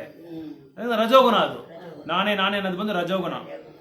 So 2 persons, one in Krishna consciousness and another in material consciousness working on the same level. ಅದಕ್ಕೆ ನಾನು ನಿಮ್ಗೆ ಎಕ್ಸಾಂಪಲ್ ಹೇಳ್ದಲ್ಲ, ಈ ಒಬ್ಬ ಭಕ್ತ ಇರ್ತಾನೆ, ಇನ್ನೊಬ್ಬ ಅಭಕ್ತ ಇರ್ತಾನೆ, ಇಬ್ರು ಮಾಡೋ ಕಾರ್ಯಗಳೆಲ್ಲ ಸೇಮ್ ಆಗಿರುತ್ತೆ, ನೋಡೋದಕ್ಕೆ ಸೇಮ್ ಆಗಿರುತ್ತೆ. ಆದ್ರೆ ಭಕ್ತರೇನ್ ಮಾಡ್ತಾನೆ, ಪ್ರತಿಯೊಂದು ಭಗವಂತನ ಸೇವೆಯಲ್ಲಿ ನಿಯುಕ್ತ ಮಾಡ್ಕೊಂತಾನೆ. ಈಗ ಒಬ್ಬ ಭಕ್ತ, ಇನ್ನೊಬ್ಬ ಅಭಕ್ತ. ಒಂದು ಭಕ್ತ ಬಂದು 5 star ಹೋಟೆಲ್ ಇರ್ತಾನೆ, ಕೂತ್ಕೊಂಡಿರ್ತಾನೆ. ಇನ್ನೊಬ್ಬ ಭಕ್ತ ಇಲ್ಲ, ಅವನು 5 star ಹೋಟೆಲ್ ಕೂತ್ಕೊಂಡಿರ್ತಾನೆ. ಈ ಭಕ್ತ ಏನ್ ಮಾಡ್ತಾನೆ, ಆ ರೆಸ್ಟೋರೆಂಟ್ ಮೇಲೆ ಒಂದು ಕಾನ್ಫರೆನ್ಸ್ ಹಾಲ್ ಇರುತ್ತೆ, ಆ ಕಾನ್ಫರೆನ್ಸ್ ಹಾಲಲ್ಲಿ ಇವ್ರನ್ನ ಕರೆದಿರ್ತಾರೆ, ಇವ್ರನ್ನ ಇನ್ವೈಟ್ ಆಹ್ವಾನ ಮಾಡಿರ್ತಾರೆ. ಏನಕ್ಕೆ? ಏನೋ ಒಂದು ಟಾಪಿಕ್ ಮೇಲೆ ಮಾತಾಡಕ್ಕೆ, ಪ್ರಚಾರ ಮಾಡಕ್ಕೆ. ಈ ಕ್ಲಾಸ್ ಒಬ್ಬ ಕ್ಲಾಸಿಗೆ ಬರ್ತಾ ಇರ್ತಾನೆ, ಇವ್ರ ಕ್ಲಾಸ್ಗೆ ಡಿವೋಟಿ ಬಂದಿರ್ತಾನಲ್ಲ, ಆ ಕ್ಲಾಸ್ಗೆ ಬಂದಿರ್ತಾನೆ. ಅವನು ನೋಡ್ತಾನೆ, ಏನಪ್ಪ ಇವನು ಸಾಧು ಸಂತರು, ಇವನು ಇದು ಏನೋ ನಾಮಧಾರಣೆ ಮಾಡ್ಕೊಂಡು ಕಂಟಿಗೆ ಮಾಲ ಹಾಕೊಂಡು ಇಲ್ಲಿ 5 star ಹೋಟೆಲ್ ಏನಪ್ಪ ಕೆಲಸ ಇವನಿಗೆ? 5 star ಹೋಟೆಲ್ ಯಾರು ಹೋಗ್ತಾರೆ? ಚೆನ್ನಾಗಿ ಮಜಾ ಮಾಡೋಕೆ, ಚೆನ್ನಾಗಿ ತಿನ್ನೋದಿಕ್ಕೆ, ಆಮೇಲೆ ಇಂದ್ರಿಯ ಭೋಗಗಳು ಮಾಡೋಕ್ಕೆ ಇವ್ರು ಮಾತ್ರನೇ ಅಲ್ಲಿರೋದು. ಇವನ್ಗೆ ಅನುಮಾನ, ಏನಪ್ಪ ಇವನು ಇಲ್ಲಿದ್ದಾನೆ, ಏನ್ ಕಾರಣ? ಇವನು ಇಲ್ಲಿರೋದಕ್ಕೆ ಕಾರಣ ಇಲ್ವಲ್ಲ? ಏನೋ ಇದರಲ್ಲಿ ಸತ್ಸಂಗದಲ್ಲಿ ಆಹಾ ಓಹೋ ಅಂತೆಲ್ಲ ಮಾತಾಡ್ದ, ನಿನ್ಗೆ ಆಸೆ ಇರಬಾರ್ದು, ಇಂದ್ರಿಯ ಭೋಗ ಇರಬಾರ್ದು, ಸಂತೋಷ ಪಡಿಬಾರ್ದು, ಎಲ್ಲ ಭಗವಂತನಿಗೋಸ್ಕರ ಸಂತೋಷ ಮಾಡಬೇಕು, ಪ್ರತಿಯೊಂದು ಕಾರ್ಯ ಭಗವಂತನಿಗೆ ಅರ್ಪಣೆ ಮಾಡಬೇಕು ಅಂತ, ಕೈಂಕರ್ಯ ಮಾಡ್ಬೇಕು ಅಂತ ಮಾತಾಡ್ಬಿಟ್ಟು ಇವತ್ತೇ ನಿಲ್ ಕೂತ್ಕೊಂಡ್ಬಿಟ್ಟಿದ್ದಾನಲ್ಲ ಇವನು ಅಂತ ಒಂದು ಅರ್ಧ ಗಂಟೆ 1 ಗಂಟೆ ಅವ್ನು ನೋಡ್ಕೊಂಡು ಇದ್ಬಿಡ್ತಾನೆ ಇವನು. ಅದೇ ಪಕ್ಕದಲ್ಲಿ ಇನ್ನೊಬ್ಬ ಕರ್ಮಿ ಇರ್ತಾನೆ, ಅವನೇನ್ ಮಾಡ್ತಾನೆ, ಚೆನ್ನಾಗಿ ಹೋಗಿ ತಿಂತಾ ಇರ್ತಾನೆ. ಬಫೆ ಸಿಸ್ಟಮ್ ಇರುತ್ತೆ, ಅಲ್ಲಿ ಏನೇನ್ ಬೇಕೋ ಎಲ್ಲ ತಿನ್ಕೊಂಡು, ಇದು ನಾನಾ ರಕವಾದ ಆಹಾರಗಳನ್ನ ತಿನ್ಕೊಂಡು ಕೂತ್ಕೊಂಡಿರ್ತಾನೆ. ಇವನು ಏನ್ ಅನ್ಕೊಂತಾನೆ, ಇಬ್ರು ಒಂದೇ ಅನ್ಕೊಂಡ್ಬಿಡ್ತಾನೆ, ಇವನು ಅದಕ್ಕೆ ಬಂದಿರೋದು, ತಿನ್ನೋದಕ್ಕೆ ಬಂದಿರೋದು ಅನ್ಕೊಂಡ್ಬಿಡ್ತಾನೆ. ಆದ್ರೆ ಇವನೇನ್ ಮಾಡ್ತಾನೆ, 1 ಗಂಟೆ ಆದ್ಮೇಲೆ ಅವ್ನಿಗೆ ಟೈಮ್ ಆಗುತ್ತೆ, ಯಾಕಂದ್ರೆ ಟೈಮ್ ಕರೆಕ್ಟಾಗಿ ಮುಂದೆನೇ ಇರ್ತಾರೆ ಅವರು. ಸೊ ಅವ್ರನ್ನ ಕಾಲ್ ಬಂದ್ರೆ ಮೇಲೆ ಹೋಗಿ ಅವನು ಇದ್ರ ಮೇಲೆ ಭಗವದ್ಗೀತೆ ಮೇಲೆ ಅವ್ರಿಗೆ ಉಪನ್ಯಾಸ ಕೊಡೋದಕ್ಕೆ ಶುರು ಮಾಡ್ತಾರೆ. ಆವಾಗ ಇವನ್ಗೆ ಅರ್ಥ ಆಯ್ತು, ಓ ಇದೇ ಭಕ್ತರಿಗೂ ಅಭಕ್ತರಿಗಿರೋ ಡಿಫ್ರೆನ್ಸ್. ಸೊ ನೋಡೋದಕ್ಕೆ ಇಬ್ರು ಒಂದೇ ತರ ಇರ್ತಾರೆ. ಆಮೇಲೆ ಇನ್ನು ಕೆಲವರು ಭಕ್ತರು ಯಾವಾಗ್ಲೂ ಇದೇ ಡ್ರೆಸ್ ಅಲ್ಲಿ ಇರಲ್ಲ, ಯಾಕಂದ್ರೆ ಆಫೀಸ್ಗೆ ಹೋಗ್ಬೇಕಾದ್ರೆ ಈ ಡ್ರೆಸ್ ಅಲ್ಲಿ ಅಲೋ ಮಾಡಲ್ಲ. ಇದು ಈ ತರ ಹಾಕೊಂಡು ಹೋಗಿ ಸಮಸ್ಯೆನೂ ಆಗಿದೆ. ಅದಕ್ಕೆ ನಾವು ಏನ್ ಮಾಡ್ತೀವಿ ಅಂದ್ರೆ, ದೇವಸ್ಥಾನದಲ್ಲಿ ನೀವು ಆಫೀಸ್ಗೆ ಹೋಗುವಾಗ ಆಫೀಸಲ್ಲಿ ಹೇಗಿರ್ಬೇಕೋ ಹಾಗೆ ಇರಬೇಕು. ಅಲ್ಲೋಗಿ ನೀವು ಭಗವದ್ಗೀತೆ ಓದೋದು, ಆಮೇಲೆ ಜಪ ಮಾಡೋದು, ಆಮೇಲೆ ಉಪನ್ಯಾಸ ಮಾಡೋದು ಅದೆಲ್ಲ ಮಾಡಬಾರ್ದು. ಇದರ ಪ್ರಾಬ್ಲಮ್ ಆಗಿದೆ, ಕೆಲವು ಕಂಪ್ನಿನಲ್ಲಿ ಹೊರಗಡೆ ಕಳಿಸ್ಬಿಟ್ಟಿದ್ದಾರೆ. ಈ ತರ ನೀನ್ ಬೇಕಾದ್ರೆ ನೀನ್ ದೇವಸ್ಥಾನ ಮಾಡ್ಕೋಬೋ ಅಂತ ಹೇಳ್ಬಿಡ್ತಾರೆ. ಯಾಕಂದ್ರೆ ಅಲ್ಲಿ ಹೋಗುವಾಗ ನಾವು ಅಲ್ಲೇನ್ ನಿಯಮ ಇದೆಯೋ ಅದನ್ನ ಪಾಟಿಸ್ಲೇಬೇಕು, ಅದನ್ನ ಆಚರಣೆ ಮಾಡ್ಬೇಕು. ಅದಕ್ಕೆ ನೋಡೋದಕ್ಕೆ ಇಬ್ರು ಒಂದೇ ತರ ಇರ್ತಾರೆ. ಆದ್ರೆ ಭಕ್ತರಾದವ್ರು ಏನ್ ಮಾಡ್ತಾರೆ, ತುಂಬಾ ಬುದ್ಧಿವಂತರು, ಜ್ಞಾನವಂತರು ಏನ್ ಮಾಡ್ತಾರೆ, ಅಲ್ಲಿ ಅವರ ಡ್ರೆಸ್ನಲ್ಲೇ, ಅವರ ಒಂದು ಸೆಟಪ್ ಅಲ್ಲಿ, ಅವರೊಂದು ಡ್ರೆಸ್ ಕೋಡಲ್ಲೇ ಹೋಗ್ಬಿಟ್ಟು ಯಾವಾಗ ಫ್ರೀ ಇರುತ್ತೋ ಅವಾಗ ಉಪನ್ಯಾಸ ಮಾಡ್ತಾನೆ. ಇವಾಗ ಲಂಚ್ ಟೈಮ್ 1/2 hour ಕೊಡ್ತಾರೆ, 12 to 12:30 ಲಂಚ್. ಆವಾಗ ಊಟ ಮಾಡ್ತಾ ಅವ್ನು ಏನೋ ಹೇಳ್ತಾ ಇರ್ತಾನೆ, ಅದ್ರ ಬಗ್ಗೆ ಭಗವಂತನ ಬಗ್ಗೆ ಏನೋ ಹೇಳ್ತಾ ಇರ್ತಾನೆ. ಸೊ ಅವ್ರು ಹೇಳುವಾಗ ಏನಾಗುತ್ತೆ ಅಂದ್ರೆ, ಅಭಕ್ತರ ಜೊತೆ ಅವ್ನ ಸಾಂಗತ್ಯ ತಗೋಬಾರದು. ಒಂದು ವೇಳೆ ಅವ್ರೇನಾದ್ರು ಅವ್ರು ಹೇಳಿದ್ರೆ ಅದೆಲ್ಲ ಕೇಳ್ಕೊಬೇಕು. ಕೇಳ್ಕೊಂಡು ಏನೋ ಒಂದು ಸಮಸ್ಯೆ ಇದ್ದೇ ಇರುತ್ತೆ ಯಾರಿಗೋ, ಅದು ಹೇಳಿದಾಗ ನೋಡಪ್ಪ ಈ ತರ ಪರಿಹಾರ ಈ ತರ ಹೇಳ್ತಾ ಇದಾರೆ ಕೃಷ್ಣ ಇಲ್ಲಿ ಹೇಳ್ತಾ ಇದ್ದಾರೆ ಭಗವದ್ಗೀತೆಯಲ್ಲಿ, ಇದನ್ನ ನೀನ್ ಬೇಕಾದ್ರೆ ತಗೋಬಹುದು, ಇಲ್ದ್ರೆ ಇಲ್ಲ. ನಾವು ಫೋರ್ಸ್ ಮಾಡಬಾರ್ದು. ನೀನ್ ಬೇಕಾದ್ರೆ, ಅದೇ ಕೃಷ್ಣ ಹೇಳ್ತಾ ಇದ್ದಾರೆ, ನಾನು ಯಾರನ್ನು ಫೋರ್ಸ್ ಮಾಡಲ್ಲಪ್ಪ ಅಂತ ಹೇಳ್ತಾ ಇದ್ದಾರೆ, ಕೃಷ್ಣನೇ ಹೇಳ್ತಾ ಇದ್ದಾರೆ. ಆದ್ರೆ ಭಕ್ತರೇನ್ ಮಾಡ್ತಾರೆ, ಫೋರ್ಸ್ ಮಾಡಿ, ಅಂದ್ರೆ ಫೋರ್ಸ್ ಅಂದ್ರೆ ಹೆಂಗಂದ್ರೆ ತಿಳುವಳಿಕೆಯಿಂದ ಫೋರ್ಸ್ ಮಾಡ್ತಾರೆ. ಯಾವ ತರ ಅವ್ರಿಗೆ ಯಾವ ಭಾಷೆನಲ್ಲಿ ಯಾವ ಒಂದು ಮಟ್ಟಕ್ಕೆ ಕೆಳಗಡೆ ಇಳಿಬೇಕೋ ಅಷ್ಟು ಮಟ್ಟಕ್ಕೆ ಕೆಳಗಡೆ ಇಳಿದು ಅವ್ರನ್ನ ನಿಧಾನವಾಗಿ ಇದು ಮಾಡ್ಕೊಂಡ್ ಬರ್ತಾ ಇದ್ದಾರೆ. ಈಗ ಒಂದು ಕ್ಲಾಸ್ಗೆ ಒಂದು ಸತ್ಸಂಗಕ್ಕೆ ಬರ್ತಾರೆ ಅನ್ಕೊಳ್ಳಿ, ಒಂದು 20 ಜನ ತುಂಬಾ ಒಂದು ಉತ್ಸಾಹದಿಂದ ಬರ್ತಾರೆ. ಸೊ ಬಂದಾದ್ಮೇಲೆ ಏನ್ ಮಾಡ್ತಾರೆ, ಮೊದಲನೇ ದಿನ ಸ್ವಲ್ಪ ನಾವು ಶುರು ಮಾಡ್ಕೊಂಡು ಎಲ್ಲ ಭಕ್ತಿ ಭಜನೆ ಎಲ್ಲ ಮಾಡ್ಕೊಂಡು ಸುಮ್ಮನೆ ಲೈಟಾಗಿ ಅವ್ರಿಗೆ ಕ್ಲಾಸ್ ಕೊಡ್ತೀರಿ ಅನ್ಕೊಳ್ಳಿ. ಎರಡನೇ ಕ್ಲಾಸಲ್ಲಿ 20 ಜನ ಬಂದ್ಬಿಟ್ರು ಪರವಾಗಿಲ್ಲ, ನೀನು ರೆಗ್ಯುಲರ್ ಆಗಿ ಬರ್ತಾರೆ ಅಂತ ಹೇಳ್ಬಿಟ್ಟು, ನೋಡಪ್ಪ ನೀನು ನಾಳೆಯಿಂದ ಏಕಾದಶಿ ಫಾಲೋ ಮಾಡು, ನೀನು 16 ಜಪ ಮಾಡು, ನೀನು ಅವ್ರ ಹತ್ರ ಮಾತಾಡಬೇಡ, ನೀನು ಇವ್ರ ಹತ್ರ ಮಾತಾಡಬೇಡ, ನೀನು ಅಲ್ಲಿ ಹೋಗ್ಬೇಡ, ನೀನು ಇಲ್ಲಿ ಹೋಗ್ಬೇಡ ಅಂದ್ರೆ ಅವ್ರೇನ್ ಮಾಡ್ತಾರೆ? 3ನೇ ಕ್ಲಾಸಲ್ಲಿ ಸತ್ಸಂಗದಲ್ಲಿ 3 ಮಾತ್ರ ಇರ್ತಾರೆ ಅಷ್ಟೇ. 20 ಜನ ಬರೋರು 3 ಜನ ಇರ್ತಾರೆ ಅಷ್ಟೇ. ಯಾಕೆಂದ್ರೆ ಅಲ್ಲ, ಆತರ ಹೇಳಬಾರ್ದು. ಅವರು ಅಷ್ಟು ನಾವೇನ್ ಮಾಡ್ತೀರ ಅಂದ್ರೆ, ನಾವು ಭಕ್ತರಾಗ್ಬಿಟ್ರಿ ಅಂತ ಹೇಳ್ಬಿಟ್ಟು ಎಲ್ಲರೂ ಭಕ್ತರಾಗ್ಬಿಡ್ಬೇಕು, ಎಲ್ಲರೂ 16 ರೌಂಡ್ ಜಪ ಮಾಡ್ಬೇಕು, ಎಲ್ಲರೂ 64 ರೌಂಡ್ ಜಪ ಮಾಡ್ಬೇಕು, ಎಲ್ಲರೂ ಎಲ್ಲ ಇದು ತಗೋಬಾರದು, ಅದು ತಗೋಬಾರದು, ಇದೇನ್ ತಿನ್ಬೇಕು, ನೀವು ಭಗವಂತನ ನೈವೇದ್ಯ ಮಾಡಿದ್ರೆ ತಿನ್ಬೇಕಂದ್ರೆ ನಾವು ಆಗಲ್ಲ. ಯಾಕಂದ್ರೆ ಅವನಿಗೆ ಎಷ್ಟು ಇದಿದೆಯೋ, ಕೆಪಾಸಿಟಿ ಇದೆಯೋ, ಅವನಿಗೆ ಶರಣಾಗತಿ ಭಗವಂತನ ಮೇಲೆ ಎಷ್ಟು ಆಸೆ ಇದೆಯೋ, ಆಸೆ ಆಕಾಂಕ್ಷೆಗಳು ಎಷ್ಟಿದೆಯೋ, ಅವನು ಎಷ್ಟು ಶರಣಾಗತಿ ಆಗ್ತಾನೋ ಅಷ್ಟು ಮಾತ್ರನೇ ಅವನು ಬರ್ತಾನೆ. ಆದ್ರೆ ಯಾವತ್ತಿಲ್ಲ ಒಂದಿನ ಬಂದೇ ಬರ್ತಾನೆ ಅವನು. ಯಾಕಂದ್ರೆ ಒಂದ್ಸಲ ಅವನು ಕೃಷ್ಣ ಭಕ್ತಿಗೆ ಬಂದ್ಬಿಟ್ಟು ಅವನು ಎಂಟರ್ ಆಗ್ಬಿಟ್ರೆ, ಶುರು ಮಾಡ್ಕೊಂಡ್ಬಿಟ್ರೆ ಒಂದಿನ ಅವನು ಭಕ್ತನಾಗೇ ಆಗ್ತಾನೆ. ಆದ್ರೆ ನಾವು ತಾಳ್ಮೆಯಿಂದ, ಈಗ ಪಾತ್ರೆನಲ್ಲಿ ಅಕ್ಕಿ ಹಾಕಿದ ತಕ್ಷಣ ಅನ್ನ ಆಗಲ್ಲ. ಸ್ವಲ್ಪ ನಾವು ತಾಳ್ಮೆಯಿಂದ ಆ ಕುಕ್ಕರ್ ವಿಸಲ್ ಹೊಡಿಯೋವರೆಗೂ ನಾವು ವೇಟ್ ಮಾಡಬೇಕು. ಫಸ್ಟ್ ಏನಾಗುತ್ತೆ, ಪಾತ್ರೆ ಬಿಸಿ ಆಗುತ್ತೆ, ಆಮೇಲೆ ನೀರು ಬಿಸಿ ಆಗುತ್ತೆ, ಆಮೇಲೆ ಅಕ್ಕಿ ಬೆಂದ ಮೇಲೆ ಅನ್ನ ಬರುತ್ತೆ. ಈ ತರ ಸ್ವಲ್ಪ ಲೇಟ್ ಪ್ರಾಸೆಸ್ ಇದು, ತುಂಬಾ ಲೇಟ್. ಅದಕ್ಕೆ ನಾವು ವೆಯ್ಟ್ ಮಾಡಬೇಕು. ತಾಳ್ಮೆಯಿಂದ ಇದ್ದು ಅವ್ರಿಗೆ ಕ್ರಮೇಣ ಒಂದೊಂದೇ ಹೇಳ್ಕೊಂಬಂದ್ರೆ ಅವಾಗ ಏನಾಗುತ್ತೆ, ಅವರು ಭಕ್ತರಾಗೋದಕ್ಕೆ ಸ್ವಲ್ಪ ಅವಕಾಶ ಕೊಡ್ಬೇಕು. ನಾವು ಅವಕಾಶ ಕೊಟ್ಟು ಫಸ್ಟ್ ಅವ್ನಿಗೆ ಅರ್ಥ ಮಾಡಿಸ್ಬೇಕು, ಯಾಕಿದು ಓದಬೇಕು ಅಂತ ಅರ್ಥ ಮಾಡಿಸ್ಕೊಂಡ್ರೆ ಆಮೇಲೆ ಅವನು ರಿಯಲೈಸ್ ಆಗ್ತಾನೆ. ಅವಾಗ ಆತ್ಮ ಸಾಕ್ಷಾತ್ಕಾರ ಆಗಿ ಈ ಥರ ಇದೆ, ಈ ಥರ ಅದನ್ನು ಅವನಿಗೆ ಅರ್ಥ ಆಗುತ್ತೆ. ಸೊ ಅದು ಇಲ್ಲಿ ಕೃಷ್ಣ ಹೇಳ್ತಾ ಇದ್ದಾರೆ 27ನೇ ಶ್ಲೋಕದಲ್ಲಿ. 28ಅಲ್ಲಿ ಏನು ಹೇಳ್ತಾ ಇದ್ದಾರೆ ಅಂದರೆ, 3 ವಿಧವಾದ ಆತ್ಮ ಸಾಕ್ಷಾತ್ಕಾರದ ವ್ಯಕ್ತಿಗಳಿದ್ದಾರೆ. ನಾನು ಹೇಳಿದ್ದೀನಿ ನಿಮಗೆ. ತತ್ವವಿತ್ ಅಂದರೆ 3 ವಿಧವಾದ ಆತ್ಮ. ಒಂದು ಅಹಂ ಬ್ರಹ್ಮಾಸ್ಮಿ, ಪರಮಾತ್ಮ, ಭಗವಾನ್. ನಾವು ಇದು ಮುಂದೆನೇ ನಾವು ಇದ್ರ ಬಗ್ಗೆ ನಾವು ಮಾತಾಡಿದ್ದೀವಿ. ಅದೇ ಇದು ಅಹಂ ಬ್ರಹ್ಮಾಸ್ಮಿ ಅಂದ್ರೆ ಪ್ರಕಾಶ, ಭಗವಂತನ ಜ್ಯೋತಿ ರೂಪದಲ್ಲಿ ಅವನ್ನೇ ಭಗವಂತ ಅಂತ ತಿಳ್ಕೊಳ್ಳೋದು ಒಂದು ಕ್ಲಾಸು. 2ನೇ ತರಗತಿ ಬಂದು ಪರಮಾತ್ಮ ಅಂದ್ರೆ ತನ್ನ ಹೃದಯದಲ್ಲಿರೋ ಪರಮಾತ್ಮನ ಮೇಲೆ ಧ್ಯಾನ ಮಾಡಿಕೊಂಡು ಅವನೇ ಪರಮಾತ್ಮ ಅಂತ ತಿಳ್ಕೊಳ್ಳೋದು. ಎಲ್ಲರೂ ಭಗವಂತನ ಅಂತ ಹೇಳೋದು, ಎಲ್ಲರೂ ನೀನು ಭಗವಂತ, ನಾನು ಭಗವಂತ, ಎಲ್ಲರೂ ಭಗವಂತ ಅಂತ ಹೇಳೋದು. 3ನೇದೇನಂದ್ರೆ ಇದೆರಡಿಗಿಂತ ಉತ್ತಮವಾದ ಒಂದು ತರಗತಿ ಅದು. ಅಂದ್ರೆ ಅದೇ ಟಾಪ್ ಮೋಸ್ಟ್ ತರಗತಿ. ಭಗವಂತನ ಲೋಕ ಇದೆ, ವೈಕುಂಠ ಲೋಕದಲ್ಲಿ ಉತ್ತಮವಾದ ಲೋಕ ಗೋಲೋಕ ವೃಂದಾವನದಲ್ಲಿ ನಾವು ಒಳಗಡೆ ಪ್ರವೇಶ ಆದ್ರೆ ಕೃಷ್ಣ ಅಲ್ಲಿರ್ತಾರೆ. ನಿಜವಾದ ಶ್ಯಾಮಸುಂದರ ರೂಪದಲ್ಲಿ ಕೃಷ್ಣ ಅಲ್ಲಿರ್ತಾರೆ. ಅವರು ಭಗವಾನ್, ಅವರಿಗೆ ಸೇವೆ ಮಾಡೋದೇ ಉತ್ತಮವಾದ ಲೋಕ. ಅದು ಭಗವಾನ್ ರಿಯಲೈಸೇಷನ್, ಅಂದ್ರೆ ಭಗವಂತನ ಆತ್ಮ ಸಾಕ್ಷಾತ್ಕಾರ. ಈ 3 ಆತ್ಮ ಸಾಕ್ಷಾತ್ಕಾರ ಅದು ಯಾರು ಅರ್ಥ ಆಗುತ್ತೋ ಅವರು ಖಂಡಿತವಾಗಿ ಭಗವಂತನ ಸೇರ್ಕೊಂತಾರೆ ಅಂತ ಇಲ್ಲಿ ಹೇಳ್ತಾ ಇದ್ದಾರೆ ಪ್ರಭುಪಾದರು. ಇಲ್ಲಿ ಲಾಸ್ಟ್ ಲೈನಲ್ಲಿ ನೀವು ಹೋದ್ರೆ, truth in 3 different features, namely Brahman, Paramatma and supreme personality of God, it is called ತತ್ವವಿತ್. ತತ್ವವಿತ್ ಅಂದ್ರೆ ಏನು ಅಂದ್ರೆ ಬ್ರಹ್ಮಾನ್, ಪರಮಾತ್ಮ, ಭಗವಾನ್ 3 ರೂಪದಲ್ಲಿ. For he knows also his own factual position in relationship with the supreme. ಇಲ್ಲಿ ಹೇಳ್ತಾ ಇದ್ದಾರೆ, ಏನ್ ಹೇಳ್ತಾ ಇದ್ದಾರೆ ಅಂದ್ರೆ, ಶ್ರೀಮದ್ ಭಾಗವತಮಲ್ಲಿ one who knows the absolute truth in 3 different features, namely Brahman, Paramatma, supreme personality of God, is called ತತ್ವವಿತ್. ತತ್ವವಿತ್ ಅಂದ್ರೆ ಏನು ಅಂತ ಹೇಳ್ತಾ ಇದ್ದಾರೆ.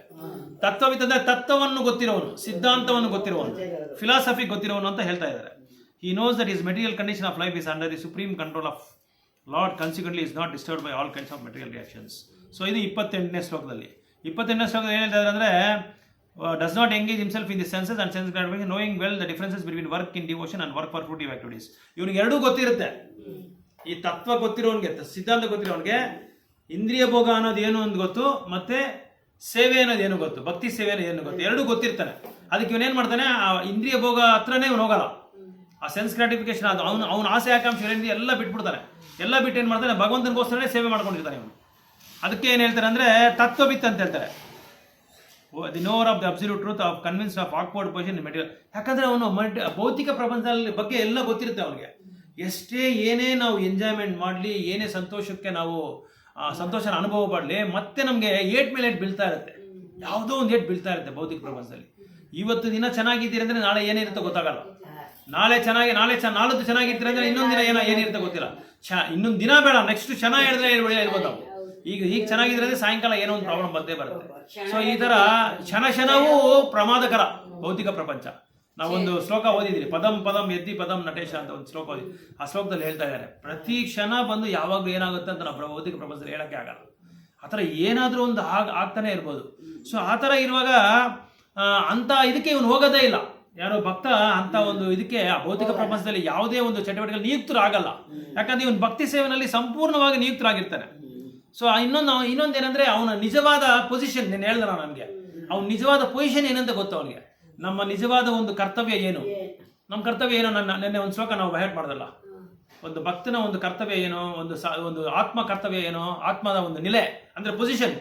ಅವನ ಪೊಸಿಷನ್ ಏನಪ್ಪಾ ಅಂತ ಕೇಳ್ತಿರಲ್ಲ, ಏನಪ್ಪ ಅವನ ಪೊಸಿಷನ್ ಅಂತ ಕೇಳ್ತಿರಲ್ವಾ, ಆ ಥರ ಆತ್ಮದ ಪೊಸಿಷನ್ ಏನು, ಅವನ ನಿಜವಾದ ಒಂದು ಗುತ್ತು, ರಿಯಲ್ ಐಡೆಂಟಿಟಿ ಅಂತ ಹೇಳ್ತಾರೆ. ಅದಕ್ಕೇನು ಓದಿ ಅದು, ಇದು 1, 2, 3 5ನೇ ಲೈನು 28ರಲ್ಲಿ ಭಾವಾರ್ಥದಲ್ಲಿ 5ನೇ line. He knows his real identity as a part and parcel of the supreme. ಜೀವನದ ಭೌತಿಕ ಕಲ್ಪನೆಯಲ್ಲಿ ಸಿಕ್ಕಿಕೊಂಡಿದ್ದಾನೆ ಎಂದು ಅವನು ಗುರುತಿಸುತ್ತಾನೆ. ತನ್ನ ಪರಿಶುದ್ಧ ಅಸ್ತಿತ್ವದಲ್ಲಿ ಪರಿಶುದ್ಧ ಅಸ್ತಿತ್ವ. ನಮ್ಮ ಅಸ್ತಿತ್ವ ಅಂದ್ರೆ ನಮ್ಮ ಪೊಸಿಷನ್. ಏನ್ ನಮ್ಮ ಪೊಸಿಷನ್, ಏನ್ ಹೇಳ್ತಾ ಇದಾರೆ ಇಲ್ಲಿ ಪೊಸಿಷನ್? ಭಕ್ತಿ ಸೇವೆಯ ಚಟುವಟಿಕೆಗಳನ್ನು ದೇವೋತ್ತಮ ಪರಮಪುರುಷನಾದ ಕೃಷ್ಣನ ಸೇವೆಗೆ ಸರಿ ಹೊಂದಿಸುವುದು ಅವನ ಕರ್ತವ್ಯ. ಇನ್ನ ಮುಂದೆ ನೋಡಿ. ಆದ್ದರಿಂದ ಅವನು ಕೃಷ್ಣ ಪ್ರಜ್ಞೆಯ ಚಟುವಟಿಕೆಯಲ್ಲಿ ತೊಡಗುತ್ತಾನೆ. ಅಲ್ಲಲ್ಲ, ಇದು ಈಗ 4ನೇ ಲೈನ್ ಓದಿ. 4ನೇ ಲೈನ್ ಅದೇ ಪಾರ್ಪೋರ್ಟ್ ಜ್ಞಾನಾನಂದದ ಅಸ್ತಿತ್ವ ಅಂತ ಓದ್ರಲ್ಲ ಇವಾಗ, ಆ ಲೈನ್ ಓದಿ ಮತ್ತೆ.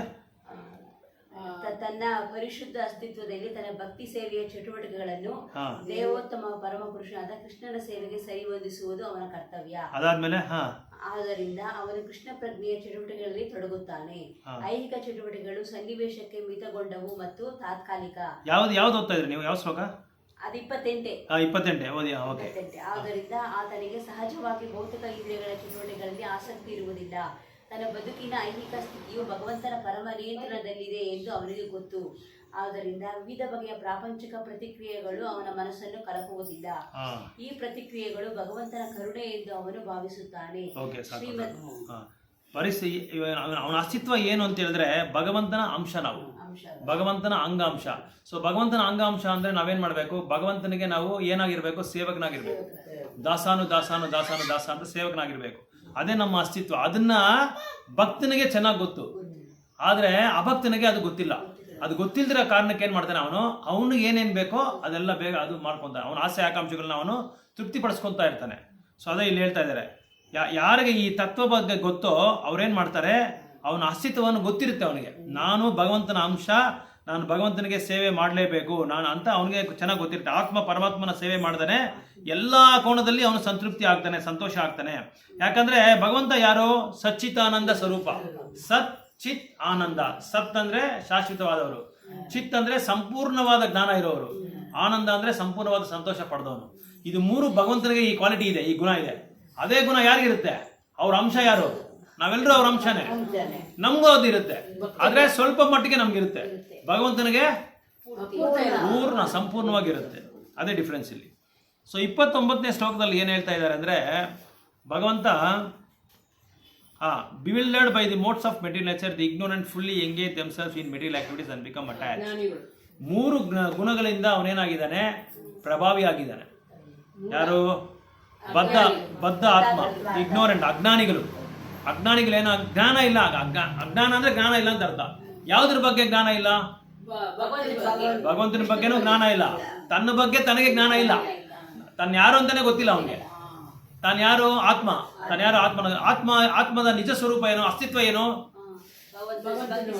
ಭಗವಂತನ ಅಂಗಾಂಶ, ಭಗವಂತನಿಗೆ ಇದು ಏನು, ಜೀವೇರ ಸ್ವರೂಪ ಕೃಷ್ಣರೇ ನಿತ್ಯ ದಾಸ. ಅದನ್ನ ನೀವು ಜ್ಞಾಪಕ ಇಟ್ಕೊಬೇಕು. ಜೀವನ ಸ್ವರೂಪ ಏನು ಅಂದ್ರೆ ಕೃಷ್ಣನಿಗೆ ನಿತ್ಯ ಯಾವಾಗ್ಲೂ ದಾಸನಾಗಿರೋದು. ಅದೇ ನಮ್ಮ ಅಸ್ತಿತ್ವ. ಯಾಕಂದ್ರೆ ನಾವು ಅವ್ರ ಅಂಶ. ಯಾರ ಅಂಶ? ಭಗವಂತನ ಅಂಶ. ಅದಕ್ಕೆ ಭಗವಂತನಿಗೆ ಅಂಶ ಆಗಿರುವಾಗ ನಾವೇನ್ ಮಾಡ್ಬೇಕು, ಯಾವಾಗ್ಲೂ ನಿತ್ಯ ಅವನು ದಾಸನಾಗೇ ಇರ್ಬೇಕು. ಸೊ ಅದೇ ಇಲ್ಲಿ ಹೇಳ್ತಾ ಇದ್ದಾರೆ, 3 ಗುಣಗಳಿಗೆ ಈ ಅಜ್ಞಾನಿ ಅನ್ನೋನು ಏನ್ ಮಾಡ್ತಾನೆ, 3 ಗುಣಗಳಲ್ಲಿ ಪ್ರಭಾವಿ ಆಗಿರ್ತಾನೆ. ಪ್ರಭಾವಿ ಆಗೋದ್ರಿಂದ ಏನಾಗುತ್ತೆ, ಈ ಭೌತಿಕವಾದ ಚಟುವಟಿಕೆಗಳಲ್ಲಿ ಅವನು ತುಂಬಾ ಆಸಕ್ತನಾಗಿರ್ತಾನೆ. ಕರೆಕ್ಟಾ? ಆಸಕ್ತನಾಗಿರ್ತಾನೆ. But the wise should not unsettle them, although these duties are inferior due to the performers lack of knowledge.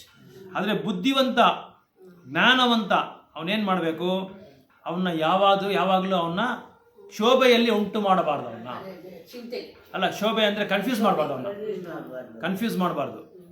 So ಅದಕ್ಕೇನು ಹೇಳಿದರೆ, but the wise should not unsettle them. ಜ್ಞಾನವಂತ ಕೆಲಸ ಮಾಡುವರ ಅಜ್ಞಾನದಿಂದ ಈ ಕರ್ತವ್ಯಗಳು ಕೆಳಮಟ್ಟದ್ದಾದರೂ ವಿವೇಕಿಗಳು ಅವರನ್ನು ವಿಚಲಗೊಳಿಸಲು ಪ್ರಯತ್ನಿಸುತ್ತಾರೆ. ವಿಚಲಗೊಳಿಸೋದು. ವಿಚಲ ಅಂದ್ರೆ ಕನ್ಫ್ಯೂಸ್ ಮಾಡೋದು. ಕನ್ಫ್ಯೂಸ್ ಮಾಡಬಾರ್ದು ಅವ್ರನ್ನ. ಕನ್ಫ್ಯೂಸ್ ಏನು ನೀನು ಈ ತರ ಕೆಲಸ ಮಾಡ್ತಾ ಇದೀಯಾ, ಬಾ ನನ್ನ ಜೊತೆ ನನ್ನ ತೋರಿಸ್ತೀನಿ ಬಾ ಅಂತ ಅವ್ನು ತಕ್ಷಣ ಕರ್ಕೊಂಡು ಹೋಗಿ ದೇವಸ್ಥಾನಕ್ಕೆ, ನೀನು ಆ ಸೇವೆ ಮಾಡು, ನೀನು ಈ ಸೇವೆ ಮಾಡು, ನೀನು ಅದು DT ಪಾಟ್ಸ್ ಎಲ್ಲ ತೊಳಿ, ಮಂಗಳಾರತಿ ನಾಳೆ ಬೆಳಗ್ಗೆ ಇದ್ಬೇಕಾಗುತ್ತೆ ಅದೆಲ್ಲ ತೊಳಿ, ಬತ್ತಿಗೆಲ್ಲ ಮಾಡು, ಆಮೇಲೆ ಹೋಗಿ ಇದು ಟಾಯ್ಲೆಟ್ ಎಲ್ಲ ಕ್ಲೀನ್ ಮಾಡು, ಅದೆಲ್ಲ ಹೇಳ್ಬಿಟ್ಟು ಅವನೇನ್ ಮಾಡ್ತಾನೆ, ಅವ್ನ ವಿಚಾರಕ್ಕೊಂದು ಅವ್ನಿಗೆ ಕನ್ಫ್ಯೂಸ್ ಆಗ್ಬಿಡುತ್ತೆ. ಏನಪ್ಪ ಒಂದ್ಸಲ ಏನಾಯ್ತು ಅಂದ್ರೆ ಬಾಂಬೆನಲ್ಲಿ ಒಬ್ಬ ದೊಡ್ಡ ವ್ಯಕ್ತಿ, ತುಂಬಾ ಇದು ವಿದ್ಯಾವಂತ ಅಂದ್ರೆ 6-8 ಡಿಗ್ರಿ ಮಾಡಿದ್ದಾನೆ, MSc PhD, ಆಮೇಲೆ ಏನೋ ಕಂಪ್ಯೂಟರ್ ಸೈನ್ಸ್ ಅಂತೆ ಎಲ್ಲ ಡಿಗ್ರೀಸು ಮಾಡ್ಕೊಂಡ್ಬಿಟ್ಟಿದ್ದಾನೆ. ಅವನ ಅಸ್ತಿತ್ವ ಏನಂದ್ರೆ ಒಂದು ದೊಡ್ಡ ಕಂಪ್ನಿಗೆ ಅವನು ಮ್ಯಾನೇಜರ್.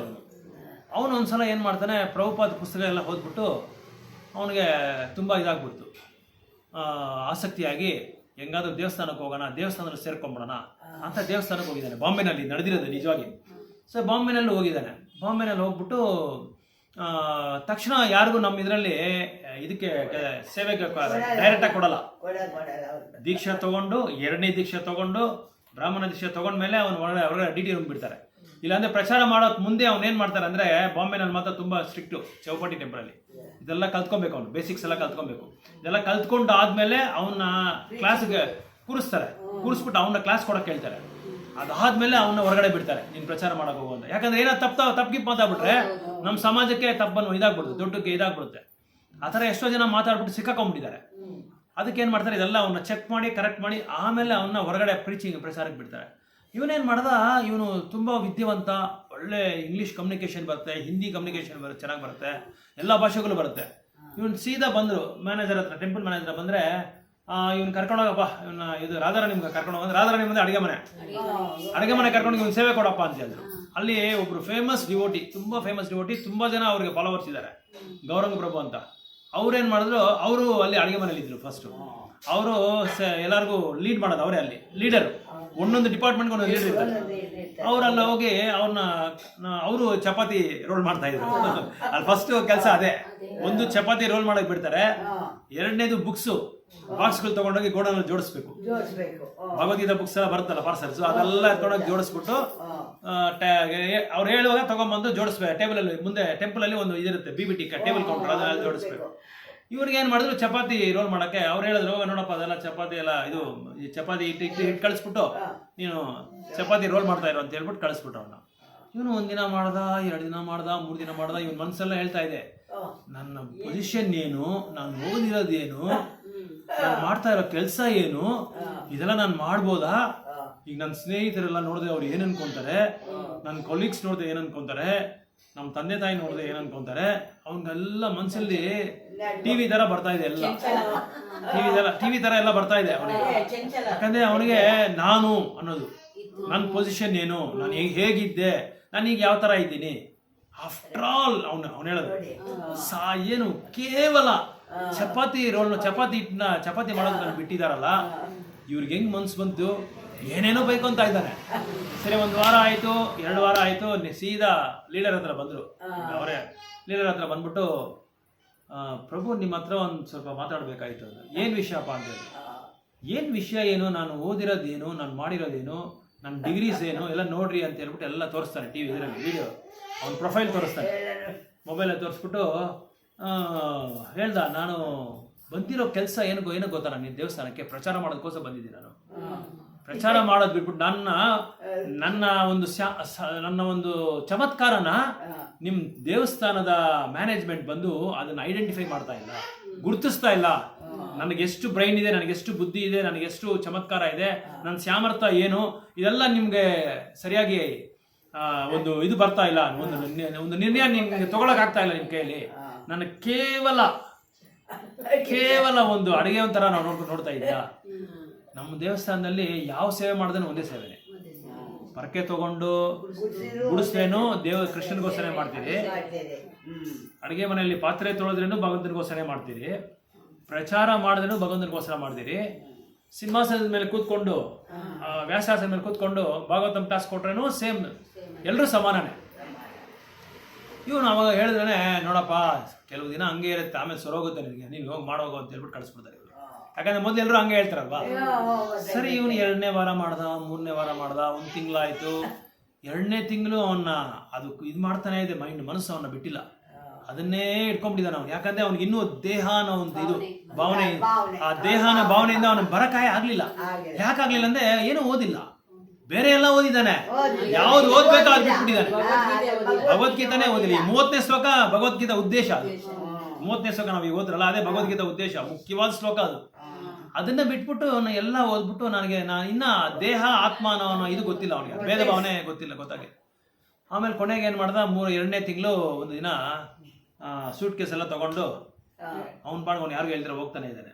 ಆಮೇಲೆ ಇವ್ರು ಕರೆದ್ಬಿಟ್ಟು ಅಡುಗೆ ಮನೆ ಅದು ರಾಧಾರಾಣಿ ಇನ್ಚಾರ್ಜ್ ಇದಾರಲ್ಲ, ಕರೆದ್ಬಿಟ್ಟು ಏನಪ್ಪ ಏನಾಯ್ತು, ಇಲ್ಲ ನಿನಗೂ ಹೇಳ್ದೆ, ಬೇರೆಯವ್ರಿಗೂ ನೀನೇನಾದ್ರು ಅವ್ರಿಗೇನಾದ್ರು ಹೇಳ್ತೀನೋ ಅಂತ ನಾನು ನೋಡಿದೆ, ನೀನು ಏನು ಹೇಳಿಲ್ಲ. ಇವ್ರು ಹೇಳಿದ್ರು ನಾನು ಹೇಳಕ್ಕಾಗಲ್ಲಪ್ಪ ಅವ್ರಿಗೆ, ಯಾಕಂದ್ರೆ ನಾನು ನಿಂತರನೇ ಇದ್ದೀನಿ ಇಲ್ಲಿ ಸೇವೆಯಲ್ಲಿ, ನಾನೋಗಿ ನಿನಗೆ ಇದು ಶಿಫಾರಸ್ ಮಾಡೋಕ್ಕಾಗಲ್ಲ, ಆಯ್ತಾ. ಅದಕ್ಕೆ ನಾನೇನು ಮಾಡೋಕ್ಕಾಗಲ್ಲ, ಸ್ವಲ್ಪ ದಿನ ಹಂಗೆ ಇರುತ್ತೆ, ಅಡ್ಜಸ್ಟ್ ಮಾಡ್ಕೊಂಡು ಹೋಗು, ಸ್ವಲ್ಪ ನೀನು ಭಗವದ್ಗೀತೆ ಎಲ್ಲ ಓದು, ಸ್ವಲ್ಪ ಜಪ ಮಾಡು, ಇದೆಲ್ಲ ಮಾಡಿದ್ರೆ ನಿನ್ಗೆ ಅರ್ಥ ಆಗುತ್ತೆ. ಯಾಕಂದ್ರೆ ನೀನು ಅಂತ ಇದೆಯಾ, ನೀನು ನಾನು ಇಲ್ಲೆಲ್ಲರೂ ಇರೋದೆಲ್ಲ ಯಾರಿಗೋಸ್ಕರ ಅಂದ್ರೆ ಭಗವಂತನ ಸೇವೆಗೋಸ್ಕರ ನಾವಿರೋದು. ಅವ್ನ ಅರ್ಥ ಮಾಡ್ಕೊಳಕ್ಕೆ 15 ಶ್ಲೋಕ ಹೇಳಿರೋದು ಕೃಷ್ಣ ಅಲ್ವಾ, 15 ಅವ್ನ ಅರ್ಥ ಮಾಡ್ಕೊಳಕ್ಕೆ. ನಾವು ಅವ್ನ ಅರ್ಥ ಮಾಡ್ಕೊಂಡಿರಾ ನಾವೇ ನಾವು ಅರ್ಥ ಮಾಡ್ಕೊಂತಾರೆ, ನಾವು ಯಾರು ಅಂತ ಅರ್ಥ ಮಾಡ್ಕೊಂತಾರೆ. ಅದಕ್ಕೆ ನಿಮ್ಗೆ ಹೇಳಿ ಅದು ಲೈನ್ ಓದಕ್ಕೆ ಹೇಳಿದ್ದು. ಅಸ್ತಿತ್ವ ಅಂದ್ರೆ ನಮ್ಮ ಕರ್ತವ್ಯ ಏನಂದ್ರೆ ಅವರ ಭಗವಂತನ ಅಂಶ, ನಾವು ಜೀವೇರ ಸ್ವರೂಪ ಕೃಷ್ಣರೇ ನಿತ್ಯದಾಸ. ಇದನ್ನ ಅರ್ಥನೇ ನೀನ್ ಮಾಡ್ಕೊಂಡಿರಾ, ನಾನು ಚಪಾತಿ ಮಾಡ್ತಾ ಇದ್ದೀನಿ, ನಾನು ಅಡಿಗೆವನು ನೀನೆ ಅಂತ ನೀನೇನು ಏನ್ ಮಾಡ್ಕೊಂತ ಇದೀಯಾ, ಕೆಳಮಟ್ಟಕ್ಕೆ ನೀನು ಜಡ್ಜ್ ಮಾಡ್ಕೊಂತ ಇದೀಯಾ. ಇಲ್ಲಪ್ಪ ನೀನ್ ಏನಾದ್ರೂ ಹೇಳು, ಏನ್ ನನ್ನ ಮನ್ಸು ಒಪ್ತಾ ಇಲ್ಲ, ನನ್ನ ಪೊಸಿಷನ್ನೇ ಬೇರೆ, ನಿಮ್ಗೆ ಅರ್ಥ ಆಗಲ್ಲ, ಒಂದ್ಸಲಪ್ಪ ನನ್ನ ಆಫೀಸ್ಗೆ ಅಂತ ಹೇಳ್ತಾನೆ. ಆಯ್ತಪ್ಪ ಬರ್ತೀನಿ ಅಂತ ಹೇಳ್ಬಿಟ್ಟು ಹೊಟ್ಟೋಗ್ಬಿಟ್ಟ. ಇನ್ನ ಬ್ರಹ್ಮಚಾರಿ ಅವಾಗ ಅವನು. ಸರಿ ಹೊಟ್ಟೋದ, ಅವನು ಒಂದು ಕೆಲಸ ನೋಡ್ಕೊಂಡು ಅವನು ಶುರು ಮಾಡ್ಕೊಂಬಿಟ್ಟ.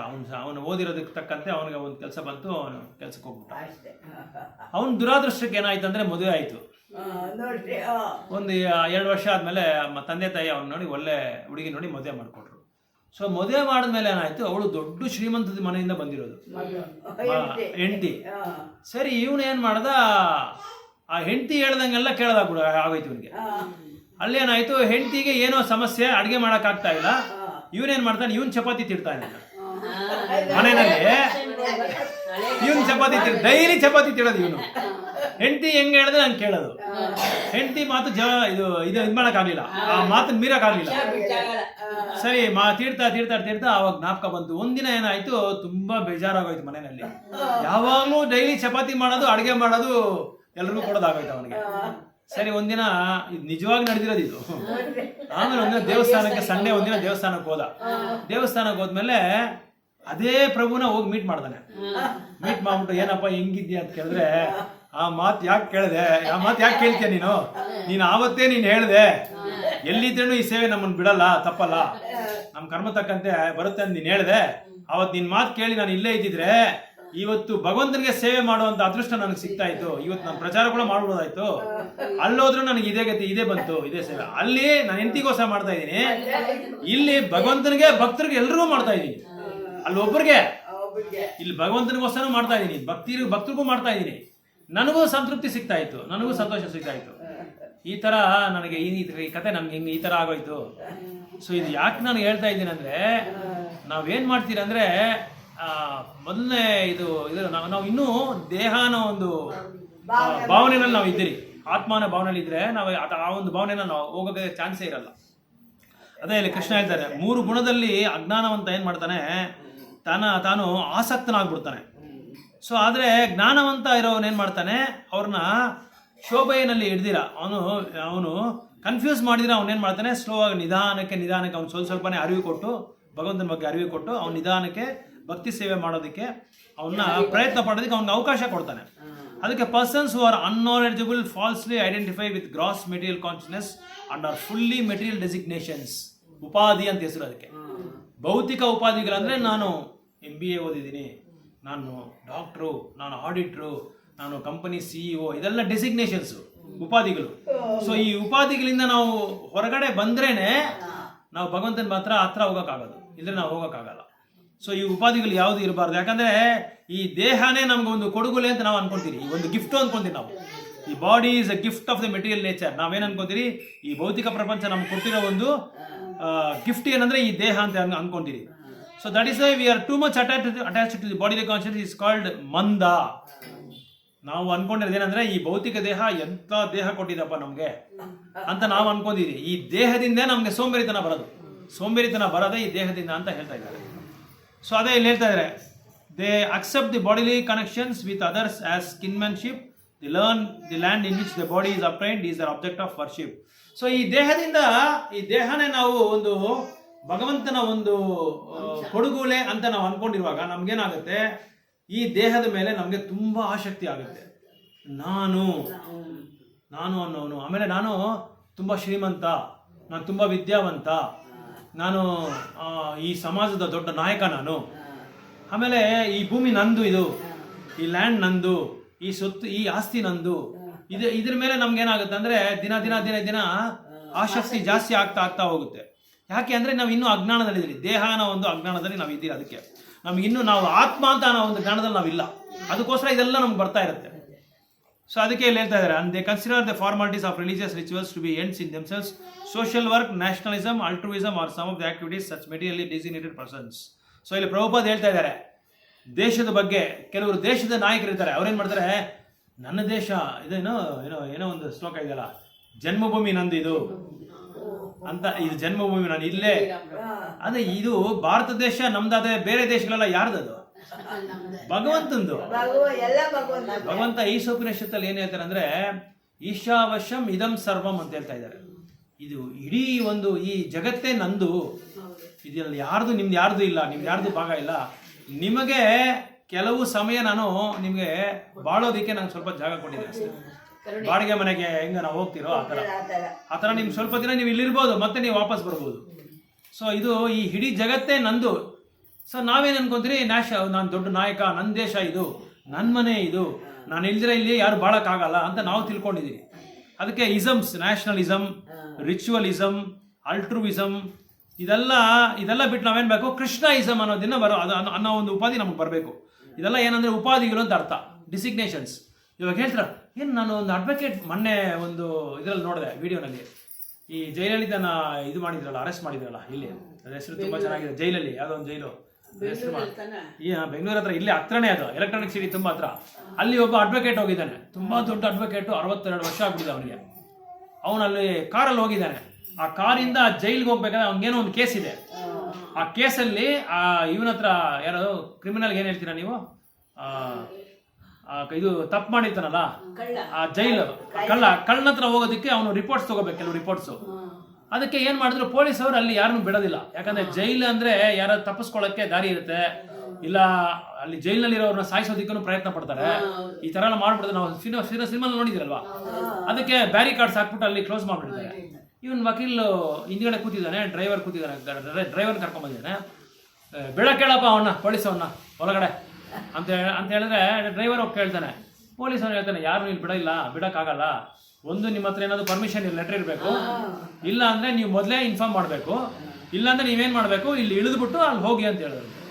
ನಾನು ಯಾರು ಗೊತ್ತಾ ನಿಮ್ಗೆ, ಅಡ್ವೊಕೇಟ್. ಅವ್ನು ಕೋಪ ಬಂದ್ಬಿಡ್ತಾ ಅವನಿಗೆ, ಅಡ್ವೊಕೇಟ್. ಇವ್ನು ದೊಡ್ಡ ಸೀನಿಯರ್ ಅಡ್ವೊಕೇಟ್ ಅಲ್ವಾ. ಡೋರ್ ತೆಗೆದ್ಬಿಟ್ಟು, ಏಯ್ ಏನ್ರಿ ಅದು, ಯಾರ ಹತ್ರ ನೀವು ಹೇಳ್ತಾ ಇರೋದು?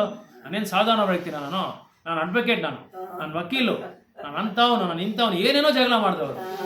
ಆಮೇಲೆ ಅವ್ರೇನ್ ಮಾಡಿದ್ರು, ಅವರು ಅಥಾರಿಟಿ, ಅವ್ರಿಗೆ ಸುಪೀರಿಯರ್ ಇರ್ತಾರಲ್ವಾ, ಕಾನ್ಸ್ಟೇಬಲ್ಸ್ಗೆ ಅವರ ಇನ್ಸ್ಪೆಕ್ಟರ್ ಇರ್ತಾರೆ, ಅವ್ರಿಗೆ ಫೋನ್ ಮಾಡಿದ್ರು. ಸರ್ ಈ ತರ ಯಾರೋ ಒಬ್ರು ಅಡ್ವೊಕೇಟ್ ಅಂತೆ, ಅವ್ರೇನೋ ಒಳಗಡೆ ಯಾರನ್ನೋ ಒಬ್ರು ಕೈದಿ ನೋಡ್ಬೇಕಂತೆ, ಅವರು ಹೇಳ್ತಾ ಇದ್ರೆ ರೂಲ್ಸ್ ಫಾಲೋ ಮಾಡ್ತಾ ಇಲ್ಲ, ಒಳಗಡೆ ಕಾರ್ ಬಿಡಕ್ಕೆ ಹೇಳ್ತಾ ಇದ್ದಾರೆ ಅಂತ ಹೇಳಿದ್ರೆ, ಅವ್ರು ಯಾರೇ ಆಗ್ಲಿ ರೀ, ನಮ್ಗೆ ಅದ್ರ ಬೇಕಾಗಿಲ್ಲ, ರೂಲ್ಸ್ ಏನಿದೆ ಅದು ಫಾಲೋ ಮಾಡಪ್ಪ, ನೀನೇನಕ್ಕೆ ಅದು ಅವ್ರ ಹತ್ರ ಮಾತಾಡ್ತೀಯಾ, ಆಗಲ್ಲ ಅಂತ ಹೇಳ್ಬಿಡು ಅಂತ ಹೇಳ್ಬಿಟ್ರು.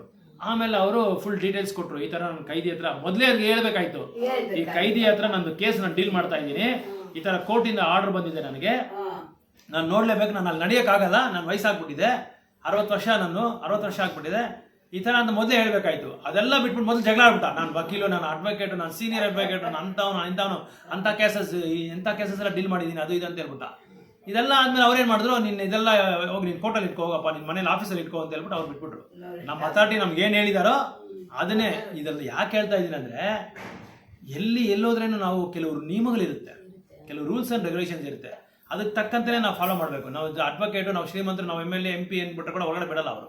ಅವ್ರಿಗೆ ಅಂತ ಕೆಲವು ರೂಲ್ಸ್ ಆ್ಯಂಡ್ ರೆಗ್ಯುಲೇಷನ್ಸ್ ಇರುತ್ತೆ, ಅದನ್ನ ಅವ್ರು ಫಾಲೋ ಮಾಡಲೇಬೇಕು. ಯಾರು ಬಂದೇ ಫಾಲೋ ಮಾಡಬೇಕು. ಅದನ್ನ ಬಿಟ್ಬಿಟ್ಟು ನಾನು ಅಂದರೆ ಇಲ್ಲಿ ಉಪಾಧಿ ಆ ಥರ ಇದೆ. ಅವನು ಇರೋ ಒಂದು ಇದು ಏನು ಪೊಸಿಷನ್ ಅವನ್ನ ಆ ಥರ ಮಾಡ್ತಾ ಇದೆ. ಯಾಕಂದ್ರೆ ಇವ್ನು ದೊಡ್ಡ ಅಡ್ವೊಕೇಟ್ ಅಲ್ವಾ. ಸೊ ಅದರಿಂದ ಆ ಉಪಾಧಿಯಿಂದ ಅವನೇನು ಮಾಡ್ತಾನೆ, ನಾನು ಅನ್ನೋ ಒಂದು ಇನ್ನು ಭಾವನೆ ಇರ್ತಾನೆ. ಆಮೇಲೆ ಹೊರಗಡೆ ಬಿಟ್ರು ಆ ಥರ ಅವ್ನು ಬರಬೇಕಾದ್ರೆ ಆಗಲ್ಲ ಅಂತ ಹೇಳಿದ್ರೆ ಅವ್ರನ್ನ ಡ್ರಾಪ್ ಮಾಡಿಬಿಟ್ಟು ಮತ್ತೆ ಕಾರ್ ವಾಪಸ್ ತೊಗೊಂಬರೋಕ್ಕೆಲ್ಲ ಅಲ್ಲಿ ಪಾರ್ಕ್ ಮಾಡಬೇಡ ಅಂತ ಅವರು ಒಂದು ಇದು ಕೊಟ್ಟರು ಅವ್ರಿಗೆ. ಆಮೇಲೆ ಅವನ್ನ ಹೊರಗಡೆ ಬಿಟ್ಟು ಡ್ರಾಪ್ ಮಾಡಿಬಿಟ್ಟು ಅವನೇ ಒಪ್ಕೊಂಬಿಟ್ಟ. ಅವನದೇನು ನಡೀಲಿಲ್ಲ ಅಲ್ಲಿ. ಅವ್ನು ಡ್ರಾಪ್ ಮಾಡಿಬಿಟ್ಟು ಅವ್ನು ಕಾರ್ನ ವಾಪಸ್ ತೊಗೊಂಬಂದ್ಬಿಟ್ಟ. ಈ ಥರ ಕೆಲವರೆಲ್ಲ ಇದು ಅಡ್ವೊಕೇಟ್ಸು, ಡಾಕ್ಟರ್ಸು, ಅದಾದಮೇಲೆ ನೀವು ಕೆಲವು ಡಾಕ್ಟರ್ ಹತ್ರ ಹೋಗಿರ್ಬೋದು, ನೀಯಾ ನಾನಾ ಡಾಕ್ಟ್ರೆ ಅಂತ ಕೇಳ್ತಾರೆ. ನಾವೇನಾದ್ರು ಹೇಳಕ್ ನಮ್ಮ ಕಷ್ಟ ನಮಗೆ, ನಾವೇನಾದ್ರು ಏನಕ್ಕೆ ಹೋದ್ರೆ ನೀಯಾ ನಾನಾ ಡಾಕ್ಟ್ರೆ ಹಿಂಗೆ ಕೇಳ್ತಾರೆ ಅವರು. ಸೊ ನಮ್ಗೇನಂದ್ರೆ ನಾವು ನಮ್ಗೆ ತಿಳುವಳಿಕೆ ಇದೆ ಅಂತ ನಮ್ಮ ಅರಿವಿದೆ ಅಂತ ನಾವು ಮಾತಾಡ್ತಾ ಇಲ್ಲ. ನಮ್ಮ ಇದನ್ನ ಎಕ್ಸ್ಪ್ರೆಸ್ ಮಾಡಕ್ ನಾವು ಹೇಳ್ತಾ ಇದೀವಿ. ನಮ್ಗೆ ಏನು ನೋವು ಇದೆಯೋ ಅದೇ ಹೇಳಕ್ ನಾವು ನೋಡ್ತಾ ಇದೀವಿ. ಅವ್ರಿಗೆ ಕೇಳಿ ಗೊತ್ತಾಗ್ಬಿಟ್ಟಿರ್ತಾರೆ. ಕೆಲವು ಡಾಕ್ಟರ್ಗೆಲ್ಲ ಗೊತ್ತಾಗ್ಬಿಡುತ್ತೆ. ನಮ್ಮ ಸಿಂಪ್ಟಮ್ಸ್ ಅಲ್ಲೇ ತಿಳ್ಕೊಂಡ್ಬಿಡ್ತಾರೆ. ಅವ್ರಿಗೇನಂದ್ರೆ ಬೇಜಾರು, ಎಷ್ಟು ಹೇಳ್ತಾನೆ ಇದಾರಪ್ಪ, ಎಷ್ಟು ಪೇಷನ್ಸ್ ಹತ್ರ. ಹಂಗಾದ್ರೆ ಏನಕ್ಕೆ ಬಂದೆ ನೀನು ಈ ಪ್ರೊಫೆಷನ್ಗೆ? ಬರಬಾರ್ದು ನೀನು. ಅವನಿಗೆ ಏನಂದ್ರೆ ಏನಾದ್ರು ಹೇಳ್ಬಿಟ್ರೆ ಇವ್ನಿಗೆಲ್ಲ ಗೊತ್ತಿರೋ ಥರ ಮಾತಾಡ್ತಾನೆ ಇವನು. ಯಾರ ಹತ್ರ ಮಾತಾಡ್ತಾನೆ ನಿಮ್ಗೆ ಅರ್ಥ ಆಗ್ಲಿಲ್ಲ ಮನ್ಸಲ್ಲಿ ಅವನಿಗೆ. ಸರಿ, ಆವಾಗ ಡಾಕ್ಟರ್ ಏನ್ ಅನ್ಕೊಂತಾನೆ, ನಾನು ಡಾಕ್ಟರ್ ಅಂತ ಇವ್ನಿಗೆ ಗೊತ್ತಿಲ್ಲ, ಇನ್ನು ನಾನು ಎಂಥ ಡಾಕ್ಟರ್ ಅಂತ ಗೊತ್ತಿಲ್ಲ, ಅದು ಇದು ಅನ್ಕೊಂಡು ಅವ್ನು ತಿಳ್ಕೊಂತಾನೆ. ಕೆಲವು ಡಾಕ್ಟರ್ಸ್ ಇದಾರೆ, ಅವ್ರು ನಿಧಾನವಾಗಿ ಕೇಳ್ತಾರೆ. ನಿಧಾನವಾಗಿ ಕೇಳ್ಬಿಟ್ಟು ಏನು ಅಂತ ಸಮಸ್ಯೆ ಕೇಳ್ಕೊಂಡು ನೀನೆಲ್ಲ ಹೇಳು ಅಂತ ಹೇಳ್ಬಿಟ್ಟು ಅವರೆಲ್ಲ ನೋಟ್ ಮಾಡ್ಬಿಟ್ಟು ಆಮೇಲೆ ಅವ್ರಿಗೆ ಬರೀತಾರೆ. ಸೊ ಈ ಉಪಾಧಿಗಳು ನಮ್ಮನ್ನ ಏನ್ ಮಾಡುತ್ತೆ ಅಂದ್ರೆ, ಈಗ ನಮಗೂ ಎಲ್ಲರಿಗೂ ಇದೆ, ಅದು ಎಲ್ಲ ಅವ್ರಿಗೆ ಅಂತಿಲ್ಲ, ಪ್ರತಿಯೊಬ್ಬರಿಗೂ ಇರುತ್ತೆ. ಇವಾಗ ನಾವು ಯಾವ್ದೋ ಮದುವೆಗೆ ಹೋಗ್ತೀರಿ, ಯಾವ್ದೋ ಗೃಹ ಪ್ರವೇಶಕ್ಕೆ ಹೋಗ್ತೀರಿ, ನಮ್ಮನ್ನ ಯಾರು ಮಾತಾಡ್ತಾ ಇದ್ರೆ ಏನ್ ಅನ್ಕೊಂತೀನಿ, ಏನಕ್ಕಪ್ಪ ಬಂದ್ಬಿಟ್ರಿ ಗೃಹ ಪ್ರವೇಶಕ್ಕೆ, ಬರಬಾರ್ದಾಗಿತ್ತು, ಏನೋ ಬಂದ್ ಕರೆದ್ರೆ ಬಂದ್ಬಿಟ್ರಿ ಮರ್ಯಾದೆ. ಆದ್ರೆ ಭಕ್ತನ ಅದನ್ನ ಈ ಮರ್ಯಾದೆ ಎದುರು ನೋಡಲ್ಲ. ಯಾಕೆ ನಾ ನೋಡಲ್ಲ ಅಂದ್ರೆ ಅವನಿಗೆ ಗೊತ್ತು ನಾನು ಆತ್ಮ ಅಂತ. ಇದೆಲ್ಲ ದೇಹಕ್ಕೆ ಮಾತ್ರನೇ, ಈ ದೇಹಕ್ಕೆ ಮಾತ್ರನೇ ಆ ಮರ್ಯಾದೆ ಇದೆಲ್ಲ. ಸೊ ಆ ಮರ್ಯಾದೆ ನಾವ್ ಏನಕ್ಕೆ ಎದುರು ನೋಡ್ಬೇಕು? ಅದಕ್ಕೆ ನಮ್ಗೆ ಬೇಕಾಗಿಲ್ಲ. ನಮ್ಮ ಆತ್ಮ ನಾವು, ಯಾಕಂದ್ರೆ ಅವನ ಆತ್ಮದ ಒಂದು ಭಾವನೆಯಲ್ಲಿ ಇದ್ದಾನೆ. ಅದಕ್ಕೋಸ್ಕರ ಅವನು ಈ ಮರ್ಯಾದೆ ಯಾವ್ದು ಎದುರು ನೋಡಲ್ಲ. ನಾವಿನ್ನೂ ದೇಹದ ಇದ್ರಲ್ಲಿ ಇದ್ದೀರಿ, ಭಾವನೆಯಲ್ಲಿ ಇದ್ದೀರಿ. ನಮ್ಗೆ ಇನ್ನೂ ಅರ್ಥ ಆಗಿಲ್ಲ. ಅರ್ಥ ಆಗಿದೆ, ಅದನ್ನ ಆಗ್ತಾ ಇಲ್ಲ. ಅದನ್ನ ನಮ್ಮ ಜೀವನದಲ್ಲಿ ಅದನ್ನ ಅಳವಡಿಸ್ಕೊಳ್ಳಕ್ಕೆ ನಮ್ಮ ಅಹಂಕಾರ ನಮ್ಮನ್ನು ಬಿಡ್ತಾ ಇಲ್ಲ. ನಮ್ಮ ಅಹಂಕಾರ ಎಲ್ಲ ನಮ್ಮನ್ನು ಬಿಡ್ತಾ ಇಲ್ಲ. ಈಗ ನಾವು ದಾರಿಯಲ್ಲಿ ನಮ್ಗೆ ತುಂಬಾ ಪರಿಚಯ ಇರೋರು, ನಮ್ಗಿಂತ ಸ್ವಲ್ಪ ಕೆಳಗಡೆ ಮಟ್ಟದಲ್ಲಿ ಇದ್ದಾನೆ ಅನ್ಕೊಳ್ಳಿ. ಅವ್ನು ಹೋಗ್ಬಿಟ್ಟು ನಮ್ಗೇನಾದ್ರು ನೋಡು, ಅವನು ಯಾವತ್ತೂ ನನಗೆ ನಮಸ್ಕಾರ ಆಗ್ತಾ ಇದೆ, ಇವತ್ತು ನಮಸ್ಕಾರ ಆಗ್ತಾ ಇದೆ ಅಂತ ಹೋಗ್ತಾನೆ. ಎಷ್ಟು ಕೊಬ್ಬಿರ್ಬೇಕು ಅವನಿಗೆ ಅಂತ ಆ ಥರ ಅನ್ಕೊಂತೀರಿ. ಯಾಕಂದ್ರೆ ನಾನು ಯಾರು ಅನ್ನೋದನ್ನ ನಮ್ಗೆ ನಾವು ತುಂಬಾ ಬಿಲ್ಡಪ್ ಮಾಡ್ಕೊಂಡ್ಬಿಟ್ಟಿದ್ದೀರಿ. ನಾವು ಅಂತವ್ರು ಇಂಥವ್ರು, ನಮ್ಗೆ ಅಷ್ಟು ಅವ್ರು ಇದು ಅಂತ ನಾವು ಬಿಲ್ಡಪ್ ಮಾಡ್ಕೊಂಡ್ಬಿಟ್ಟಿದ್ದೀವಿ. ನಾವು ಸಮಾಜದಲ್ಲಿ ತುಂಬಾ ನನ್ನ ಇದು ಏನೋ ದೊಡ್ಡ ಸ್ಥಾನದಲ್ಲಿ ಇಟ್ಟಿದ್ದಾರೆ ಅಂತ ನಾವು ತಿಳ್ಕೊಂಡ್ಬಿಟ್ಟಿರ್ತೀವಿ. ಅದಕ್ಕೆ ಕೆಲವು ಡ್ರೆಸ್ಸೇ ಆ ಥರ ಇರುತ್ತೆ. ಅವ್ರ ಕೋಟು, ಶೂಟು, ಬೂಟು, ಅವ್ರ ಟೈ, ಚಿನ್ನದ್ದು ಬ್ರೇಸ್ಲೆಟ್, ಅದು ಇದು ಎಲ್ಲ ತುಂಬ್ಕೊಂಡ್ಬಿಟ್ಟಿರ್ತಾರೆ. ಯಾಕಂದ್ರೆ ಸಮಾಜದಲ್ಲಿ ಅವ್ರಿಗೆ ಆ ಸ್ಥಾನ ಕೊಟ್ಟಿರ್ತಾರೆ. ಅವ್ರಿಗೆ ಏನಾದ್ರೂ ಸ್ವಲ್ಪ ಇದಾದ್ರೆ ಅವ್ರಿಗೆ ಅಹಂಕಾರದ ಇದಾಗ್ಬಿಡ್ತಾವೆ ಅಲ್ಲ, ಅವ್ರಿಗೆ ಇದು ಹೃದಯದಲ್ಲಿ ತುಂಬಾ ಇದಾಗ್ಬಿಡ್ತಾರೆ, ಅವಮಾನ ಆಗ್ಬಿಡುತ್ತೆ ಅವ್ರಿಗೆ. ಸೊ ಈ ತರ ದೇಹದ ಒಂದು ಉಪಾಧಿಗಳಿಂದ ನೀವು ಬಂದ್ಬಿಡ್ಬೇಕು, ವಾಪಸ್ ಬರ್ಬೇಕು. ನೀವು ಬರಬೇಕು ಅಂತ ಹೇಳ್ತಾರೆ. ದೇಹದ ಉಪಾಧಿಗಳು ಇರಬೇಡಿ ಅಂತ ಹೇಳ್ತಾ ಇದ್ದಾರೆ, ಅಲ್ಲಿ ಇರಬಾರ್ದು ಅಂತ ಹೇಳ್ತಾರೆ. Under the spell of such designation they are always busy in the material field. From them spiritual religion is a myth and so they are not. ಇಂಥವ್ರಿಗೆ ಏನಾಗುತ್ತೆ ಅಂದ್ರೆ, ಕೃಷ್ಣ ಇಲ್ಲಿ ಪ್ರಭುಪಾದ ಹೇಳ್ತಾ ಇದ್ದಾರೆ. ಸೊ ಆ ಒಂದು ಉಪಾಧಿನಲ್ಲಿ ಇರೋರೆಲ್ಲ ಏನ್ ಮಾಡ್ಕೊಂತಾರೆ ಅಂದ್ರೆ, ಇವ್ರಿಗೆ ಕೃಷ್ಣನ ಮೇಲೆ, ಕೃಷ್ಣ ಪ್ರಜ್ಞೆ ಮೇಲೆ ಅವ್ರಿಗೆ ಆಸಕ್ತಿ ಇರಲ್ಲ. ಅವರು ತುಂಬಾ ಆಸಕ್ತಿ ಏನ್ ಮೇಲೆ ಇರ್ತಂದ್ರೆ, ದುಡ್ಡು ಮೇಲೆ, ಆಸ್ತಿ ಮೇಲೆ, ಹೆಸರು ಮೇಲೆ ತುಂಬಾ ಆಸಕ್ತಿ ಇರುತ್ತೆ. ಅಂತವ್ರು ನಾವು ಎಷ್ಟೇ ಕೃಷ್ಣ ಪ್ರಜ್ಞೆ ಬಗ್ಗೆ ಹೇಳಿದ್ರೇನು ಅವ್ರ ಅರ್ಥನೂ ಮಾಡ್ಕೊಳ್ಳಲ್ಲ, ಅದು ಅವ್ರ ಆಚರಣೆನೂ ಮಾಡಲ್ಲ. ಇನ್ನೊಂದು ನಮ್ಮನ್ನ ಅಪರಾಧ ಮಾಡಕ್ಕೂ ನೋಡ್ಬಿಡ್ತಾರೆ ಅವರು. ಕೃಷ್ಣನೇ ಅಪರಾಧ ಮಾಡ್ಬಿಡ್ತಾರೆ, ಭಗವಂತನೇ ಅಪರಾಧ ಮಾಡಕ್ಕೆ ಪ್ರಯತ್ನ ಪಡ್ತಾರೆ. Those who are enlightened in spiritual life, however, should not try to agitate such materially engrossed persons. ಭೌತಿಕ ಪ್ರಪಂಚದಲ್ಲಿ ತುಂಬಾ ಆಳವಾಗಿ ಆಸಕ್ತನಾಗಿರೋರಿಗೆ ನಾವು ಯಾವತ್ತೂ ಪ್ರಚಾರ ಮಾಡಕ್ಕೆ ನೀವು ಹೋಗ್ಬಾರ್ದು. ಅಂತ ಅವ್ರು ಮಾಡೋದ್ರಿಂದ ನಿಮ್ಗೆ ಏನಾಗುತ್ತೆ ಅಂದ್ರೆ, ನಿಮ್ಮ ಭಕ್ತಿ ಸೇವದ ಪ್ರಗತಿ ಬಂದು ಕಡಿಮೆ ಆಗ್ಬಿಡುತ್ತೆ, ಹೋಗಲ್ಲ. ನೀವು ಪ್ರಗತಿ ಆಗೋದಕ್ಕೆ ಅವಕಾಶ ಇರಲ್ಲ. ಇನ್ನೊಂದು, ಅವರು ಕೃಷ್ಣ ಪ್ರಜ್ಞೆಗೆ ಬರೋದಿಲ್ಲ. ಅಂತ ಅವ್ರನ್ನ ಬಿಟ್ಬಿಡಿ, ಅಂತ ಅವ್ರಿಗೆ ಹೇಳಬೇಡಿ ಅಂತ ಹೇಳ್ತಾ ಇದ್ದಾರೆ. Better to prosecute one's own spiritual activities silently. ತುಂಬಾ ಇಂಪಾರ್ಟೆಂಟ್ ಇದು, ಈ ಪಾಯಿಂಟ್. ಸೊ ನಾವೇನ್ ಮಾಡಬೇಕು, ಸೈಲೆಂಟ್ ಆಗಿ ಅವರ ಇದು ಏನು, ಅವ್ರ ಮೂಡ್ ಏನು, ಅವರ ಥಾಟ್ ಪ್ರಾಸೆಸ್ ಏನು, ಅವ್ರ ಯೋಚನೆ ಯಾವ ತರ ಇದೆ ಅವ್ರ ಮೂಡ್ ಅವ್ರ ಭಾವನೆ ಯಾವ ತರ ಇದೆ ಅದನ್ನೆಲ್ಲ ತಿಳ್ಕೊಂಡು ಅದಕ್ಕೆ ತಕ್ಕಂತೆ ನಾವೇನ್ ಮಾಡ್ಬೇಕು ಅಂತ ಅವ್ರಿಗೆ ಪ್ರಸಾದ ಕೊಟ್ಬಿಡ್ಬೇಕು. ಭಗವಂತನಿಗೆ ನೈವೇದ್ಯ ಮಾಡಿರೋ ಪ್ರಸಾದ ಮಾತ್ರ ಕೊಟ್ಬಿಟ್ಟು ಸೈಲೆಂಟ್ ಆಗಿ ಸುಮ್ಮನೆ ಆಗ್ಬಿಡ್ಬೇಕು. ಸೊ ಯಾಕಂದ್ರೆ ಅವ್ರು ಇನ್ನೂ ಅಹಂಕಾರದ ಒಂದು ಆ ಉಪಾಧಿನಲ್ಲಿ ಇದ್ದಾರೆ, ಆ ಉಪಾಧಿನಲ್ಲಿ ಇದ್ದಾರೆ. The ignorant men forget that supreme personality of God knows Rishikesha are the master of the senses. ಅವ್ರಿಗೆ ಏನ್ ಗೊತ್ತಿಲ್ಲ ಅಂತ ಪ್ರಭುಪಾದ ಹೇಳ್ತಾ ಇದ್ದಾರೆ. ರಿಷಿಕೇಶ ಅಂದ್ರೆ ಏನು? ಇಂದ್ರಿಯಗಳನ್ನ ಕಂಟ್ರೋಲ್ ಮಾಡಿ. ರಿಷಿ ಅಂದ್ರೆ ಇಂದ್ರಿಯ, ಕೇಶ ಅಂದ್ರೆ ಇಂದ್ರಿಯಗಳಿಗೆ ಅಧಿಪತಿ. ಸೊ ಇಂದ್ರಿಯಗಳ ಅಧಿಪತಿ ಭಗವಂತ, ಎಲ್ಲರ ಇಂದ್ರಿಯಗಳಿಗೂ ಅಧಿಪತಿ, ನಮ್ಮೆಲ್ಲರ ಇಂದ್ರಿಯಗಳಿಗೂ ಅವರೇ ಅಧಿಪತಿ. ಆ ಈ ಋಷಿಕೇಶನ ನಾವು ಸಂತೃಪ್ತಿ ಮಾಡಿದ್ರೆ ನಮ್ಮ ಇಂದ್ರಿಯಗಳು ಸಂತೃಪ್ತಿ ಆಗಿಬಿಡುತ್ತೆ. ನಮ್ಮ ಇಂದ್ರಿಯಗಳು ಸಂತೃಪ್ತಿ ಆಟೋಮೆಟಿಕ್ ಆಗಿ ಸರಳ ಆಗುತ್ತೆ. ಅದು ಗೊತ್ತಿಲ್ಲ ಅವನಿಗೆ. ಆ ಅರಿವು ಅವನು ಇಲ್ದಿರ ಏನ್ ಮಾಡ್ತಾನೆ, ತನ್ನ ಒಂದು ಇಂದ್ರಿಯಗಳನ್ನ ಅವನು ತೃಪ್ತಿ ಪಡಿಸ್ಕೊಳ್ಳೋದಕ್ಕೆ ಅವನು ಪ್ರಯತ್ನ ಪಡ್ತಾ ಇರ್ತಾನೆ. ಅದಕ್ಕೆ ಇಲ್ಲಿ ಹೇಳ್ತಾ ಇದ್ದಾರೆ, Rishikesha are the master of the senses of the material body. For due to his long misuse of the senses in sense gratification he is factually bewildered by the false ego which makes him forget his eternal relationship with Krishna. ಅವನು ಯಾಕತನ ಈ ಭೌತಿಕ ಪ್ರಪಂಚದಲ್ಲಿ ಆಳವಾಗಿ ಇದು ಪ್ರಭಾವಿ ಆಗ್ಬಿಟ್ಟಿದ್ದಾನಂದ್ರೆ, ಎಷ್ಟೋ ಜನ್ಮಗಳಿಂದ ಅವನಿಗೆ ಅಹಂಕಾರದಿಂದ ಅವನು ಅಹಂಕಾರನ ಬಿಡಕ್ಕಾಗಲಿಲ್ಲ ಅವನ ಕೈಗೆ. ಆ ಮಿಥ್ಯ ಅಹಂಕಾರನ ಬಿಡಕ್ಕಾಗ್ದಿರ ಏನ್ ಮಾಡಿದ್ದಾನೆ, ಇನ್ನೊಂದು ಭಗವಂತನಿಗೆ ಅವನಿಗೆ ಇರೋ ಸಂಬಂಧನ ಮರ್ತೋಗ್ಬಿಟ್ಟಿದ್ದಾನೆ. ಯಾವ ಸಂಬಂಧನ, ಏನು ಸಂಬಂಧ ಅನ್ನೋದೇ ಮರ್ತೋಗ್ಬಿಟ್ಟಿದ್ದಾನೆ. ನನಗೂ ಭಗವಂತನಿಗೆ ಏನ್ ಸಂಬಂಧ ಅನ್ನೋದೇ, ಅವ್ನು ಭಗವಂತ ಅನ್ನೋದು ಯಾರಿಗೂ ಗೊತ್ತಿಲ್ಲ, ಅವನಿಗೆ ಅರಿವೇ ಇಲ್ಲ. ಅದಕ್ಕೆ ಕೃಷ್ಣ ಹೇಳ್ತಾ ಇರೋದು, ನನ್ನ ತಿಳ್ಕೊಳ್ಳೋದೇ ಅರ್ಥ ಮಾಡ್ಕೊಳ್ಳೋದೇ ಅರಿವು, ವೇದಗಳ ಅರಿವು ಏನಂದ್ರೆ ನನ್ನ ಅರ್ಥ ಮಾಡ್ಕೊಳ್ಳೋಕೆ ಅಂತ ಹೇಳ್ತಾ ಇದ್ದಾರೆ. ಸೊ 28:30 ಸೊ 29 ಅದೇ ಹೇಳ್ತಾ ಇರೋದು. ಪರ್ಸನ್ಸ್ ಅವರ ಮೂರು ಗುಣಗಳಿಂದ ಪ್ರಭಾವಿ ಆಗೋದ್ರಿಂದ ಅವ್ರೇನಾಗ್ತಾರೆ, ಈ ಭೌತಿಕ ಪ್ರಪಂಚದಲ್ಲಿ ತುಂಬಾ ಆಸಕ್ತರಾಗಿ ಅವರು ಭಗವಂತನ ಭಕ್ತಿ ಸೇವೆಯಲ್ಲಿ ಬರೋದಕ್ಕೆ ಅವರು ಪ್ರಯತ್ನ ಪಡೋದಿಲ್ಲ. ಅದಕ್ಕೆ ನೀವು ಭಗವಂತ ಏನ್ ಮಾಡ್ತಾನೆ ಅಂತವ್ರನ್ನ ನೀವು ದಯವಿಟ್ಟು ಆ ಬಲವಂತ ಮಾಡಬೇಡಿ. ಇದೆಲ್ಲ ಬಿಟ್ಟು ಏನ್ ಮಾಡ್ತಾರೆ, ಇದೆಲ್ಲ ಕೇಳ್ಕೊಂಡು ಭಕ್ತರು ಏನ್ ಮಾಡ್ತಾರೆ, ಆವಾಗಲೂ ರಿಸ್ಕ್ ಎತ್ಕೊಂತಾರೆ. ರಿಸ್ಕ್ ಎತ್ಕೊಂಡು ಅವ್ರಿಗೆ ಪ್ರಚಾರ ಮಾಡೋದಕ್ಕೆ ಶುರು ಮಾಡ್ತಾರೆ. ಯಾವ ತರ ಪ್ರಚಾರ ಮಾಡ್ತಾರೆ ಅಂದ್ರೆ, ಸ್ಲೋ ಆಗಿ ಅವ್ರ ಹತ್ರ ಮಾತಾಡೋದು, ಬೇರೆ ಬಗ್ಗೆ ಮಾತಾಡೋದು. ಬೇರೆ ಹೆಂಗಪ್ಪ ನೀನು ಏನು ಓದ್ತಾ ಇದೆಯಾ, ಎಷ್ಟು ಓದ್ತಾ ಇದೆಯಾ, ಎಲ್ಲಿ ಕೆಲಸ ಮಾಡ್ತಾ ಇದೆಯಾ, ಹೆಂಗಿದೆ ನಿನ್ನ ಆಫೀಸರೆಲ್ಲ ಪರವಾಗಿಲ್ಲ, ನಿಮ್ಮ ಬಾಸ್ ಪರವಾಗಿಲ್ವಾ, ನಿಮ್ಮ ಮನೇಲಿ ತಾಯಿ ತಂದೆ ಹೆಂಗಿದ್ದಾರೆ, ಅವ್ರ ಹಿಂಗ್ ಸರಳ ಸಾಮಾನ್ಯವಾದ ಒಂದು ಟಾಪಿಕ್ಸ್ ಬಗ್ಗೆ ಮಾತಾಡ್ಕೊಂಡು ಅದಾದ್ಮೇಲೆ ಸ್ವಲ್ಪ ಅವನ ಹತ್ರ ಫ್ರೆಂಡ್ಶಿಪ್ ಬೆಳೆಸ್ಕೊಂತಾರೆ.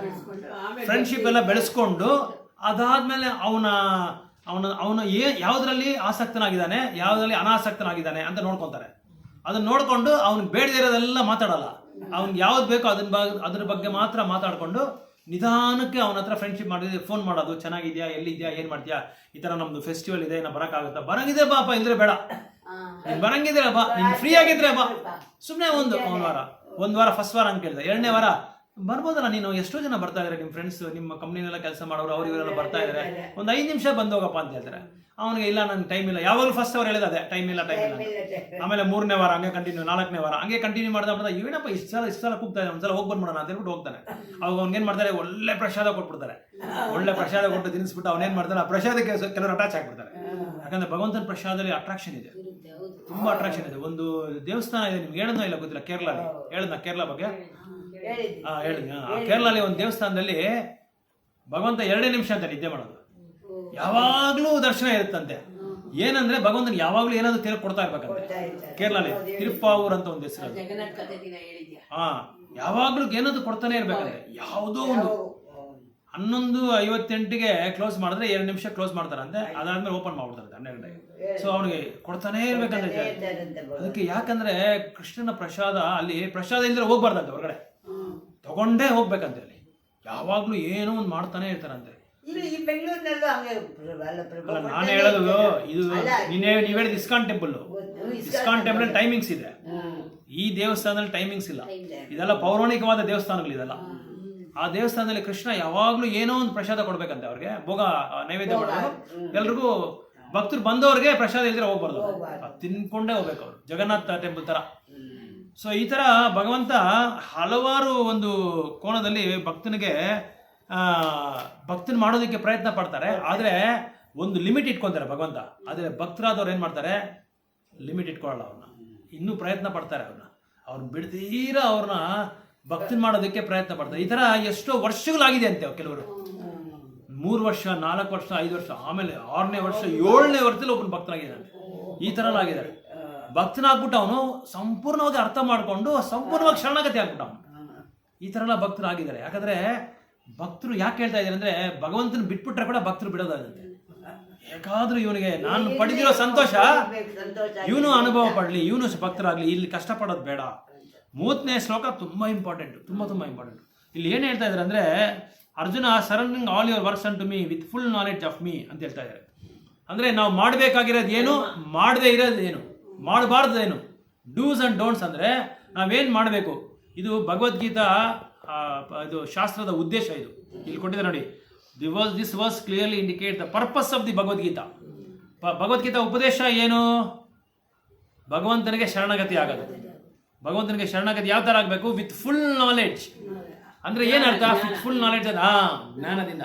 ಯಾವ ಥರವಾದ ಜ್ಞಾನ, ಕೃಷ್ಣ ಪ್ರಜ್ಞೆ ಜ್ಞಾನ. ಕೃಷ್ಣ ಪ್ರಜ್ಞೆ ಜ್ಞಾನ ಅಂದರೆ ನಾವು ಯಾರ ಅಂತ ಫಸ್ಟ್ ತಿಳ್ಕೋಬೇಕು. ನಾವು ಆತ್ಮ ಅನ್ನೋದನ್ನ ನಾವು ಸಂಪೂರ್ಣ ಅರಿವು ನಮ್ಗೆ ಇರಬೇಕು. ಆವಾಗ ನಾವು ಭಗವಂತನಿಗೆ ಶರಣಾಗತಿ ಆಗೋಕ್ಕಾಗಲ್ಲ, ಇಲ್ಲ ಶರಣಾಗತಿ ಆಗೋಕ್ಕಾಗಲ್ಲ. ಅದೇ ಇಲ್ಲಿ ಹೇಳ್ತಾ ಇದ್ದಾರೆ, ಫಸ್ಟು ಸನ್ಯಾಸ ಅಂದರೆ ಏನಂದರೆ ಎಲ್ಲ ಬಿಟ್ಬಿಡೋದು, ಎಲ್ಲ ಬಿಟ್ಟು ಸಂಪೂರ್ಣವಾಗಿ ಬಿಟ್ಟು ಭಗವಂತನಿಗೆ ಶರಣಾಗತಿ ಆಗೋದು. ಅದು ಸಡನ್ನಾಗಿ ನಾವು ಮಾಡೋಕ್ಕಾಗಲ್ಲ. ಅದು ಈಗೇನು ಈ ಕಾಲದಲ್ಲಿ ಅಂದರೆ ನಾವು ಅಡವಿಗೆ ಕಾಡಿಗೆ ಹೋಗೋ ಅವಶ್ಯಕತೆ ಏನಿಲ್ಲ. ದೇವಸ್ಥಾನದಲ್ಲೇ ಇದ್ಕೊಂಡು ನಾವು ಸನ್ಯಾಸತ್ವವನ್ನು ನಾವು ಫಾಲೋ ಮಾಡ್ಕೋಬೋದು.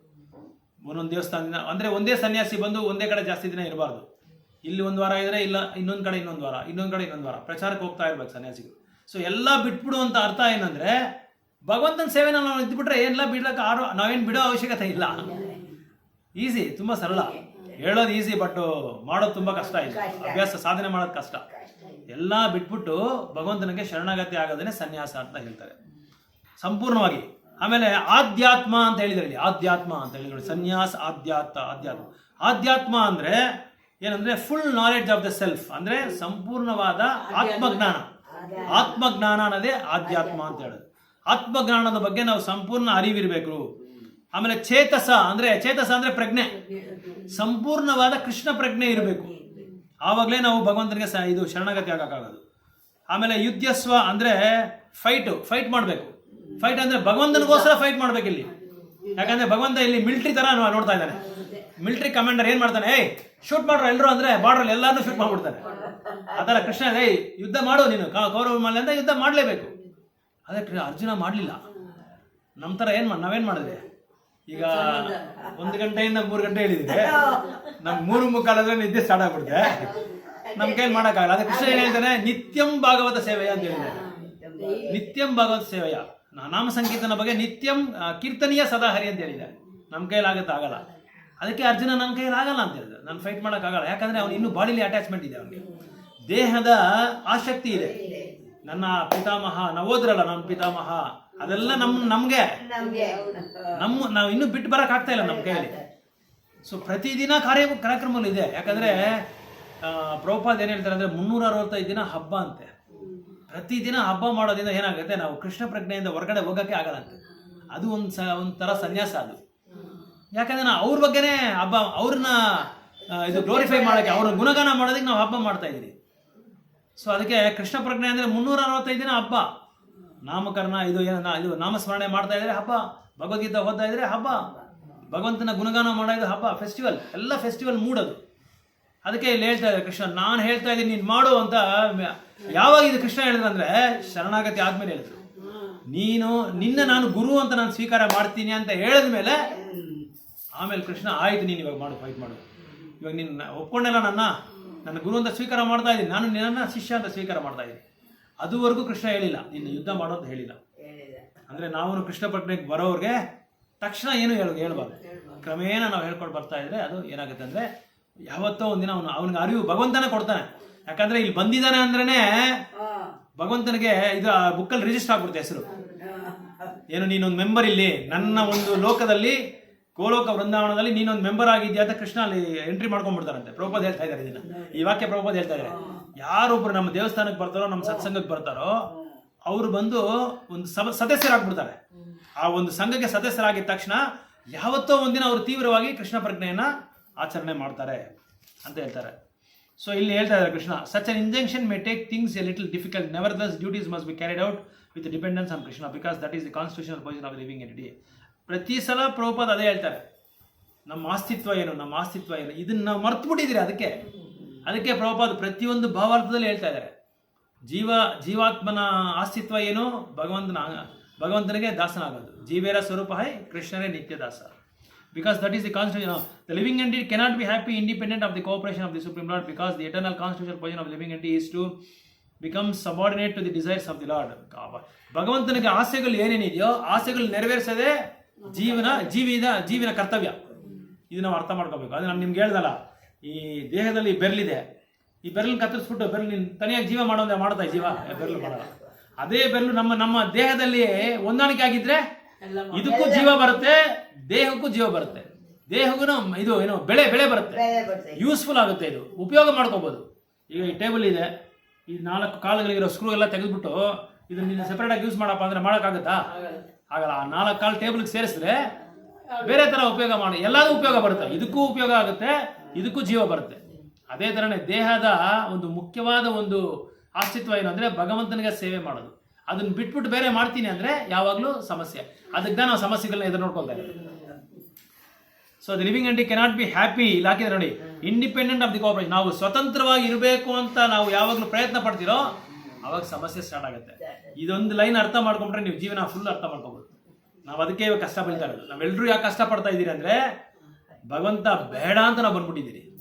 ನೀನ್ ಬೇಡಪ್ಪ, ನೀನ್ ಸಾಕು, ನೀನ್ ನೋಡಿ ಸಾಕಾಗಾಯ್ತು, ನೀನ್ ತರ ನಾನು ಇರಬೇಕು ಅಂತ ಇಲ್ಲಿ ಯಜಮಾನತ್ವ, ನಾನು ಒಡೆಯನಾಗಬೇಕು ಅಂತ ಇಲ್ಲಿ ಬಂದಿದ್ದಕ್ಕೋಸ್ಕರ ನಾವಿಲ್ಲಿ ಕಷ್ಟಪಡ್ತಾ ಇರೋದು. ಅದೇ ಇಲ್ಲಿ ಹೇಳ್ತಾರೆ, ನಾವು ಭಗವಂತನಿಂದ ಸ್ವತಂತ್ರ ನಾವು ಇರಬೇಕಂದ್ರೆ ಆವಾಗ ಸಮಸ್ಯೆಗಳು ಸ್ಟಾರ್ಟ್ ಆಗುತ್ತೆ. The living entity cannot be happy. ಸಂತೋಷವಾಗಿರೋಕ್ಕಾಗಲ್ಲ. Cannot be happy independent of the cooperation of the Lord, because the eternal constitutional position of the living entity is to become subordinate to the desires of the Lord. ನಾವು ಅವ್ರಿಗೆ ಸೇವಕನಾಗಿರ್ಬೇಕು, ಅವನ ಆಸೆಗಳಿಗೆ ನೆರವೇರಿಸ್ಕೊಳ್ಳೋ ತರ ನಾವು ಸೇವಕನಾಗಿರ್ಬೇಕು. ಆವಾಗಲೇ ನಾವು ಸಂತೋಷವಾಗಿರೋದು ಅಂತ ಹೇಳ್ತಾರೆ. 31 ಶ್ಲೋಕದ 1-2 ಲೈನು ಎಕ್ಸ್ಪ್ಲೈನ್ ಮಾಡ್ಬಿಟ್ಟು ಸ್ಟಾಪ್ ಮಾಡೋಣ. ಅದಕ್ಕೆ ಮೇಲೆ ಹೋದ್ರೆ ಕೃಷ್ಣ ಅವ್ರ ಕೋಪ ಬಂದ್ಬಿಡುತ್ತೆ ಕೃಷ್ಣನ್ಗೆ.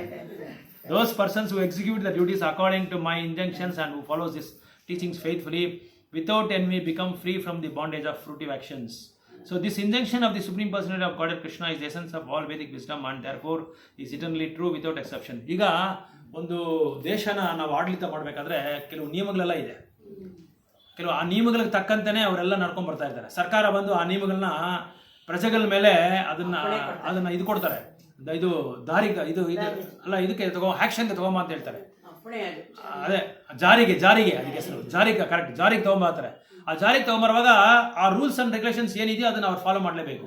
ಈಗ ಒಂದು ಅಸೆಂಬ್ಲಿಗೆ ಹೋದ್ರೆ ಯಾವ ತರ ನಡ್ಕೋಬೇಕು, ಒಂದು ಕೋರ್ಟ್ಗೆ ಹೋದ್ರೆ ಯಾವ ತರ ನಡ್ಕೋಬೇಕು. ಈಗ ಕೋರ್ಟ್ಗೆ ಹೋದ್ರೆ ನಾವು ಈಗ ನಡ್ಕೊಂಡು ಹೋಗಕ್ಕಾಗಲ್ಲ.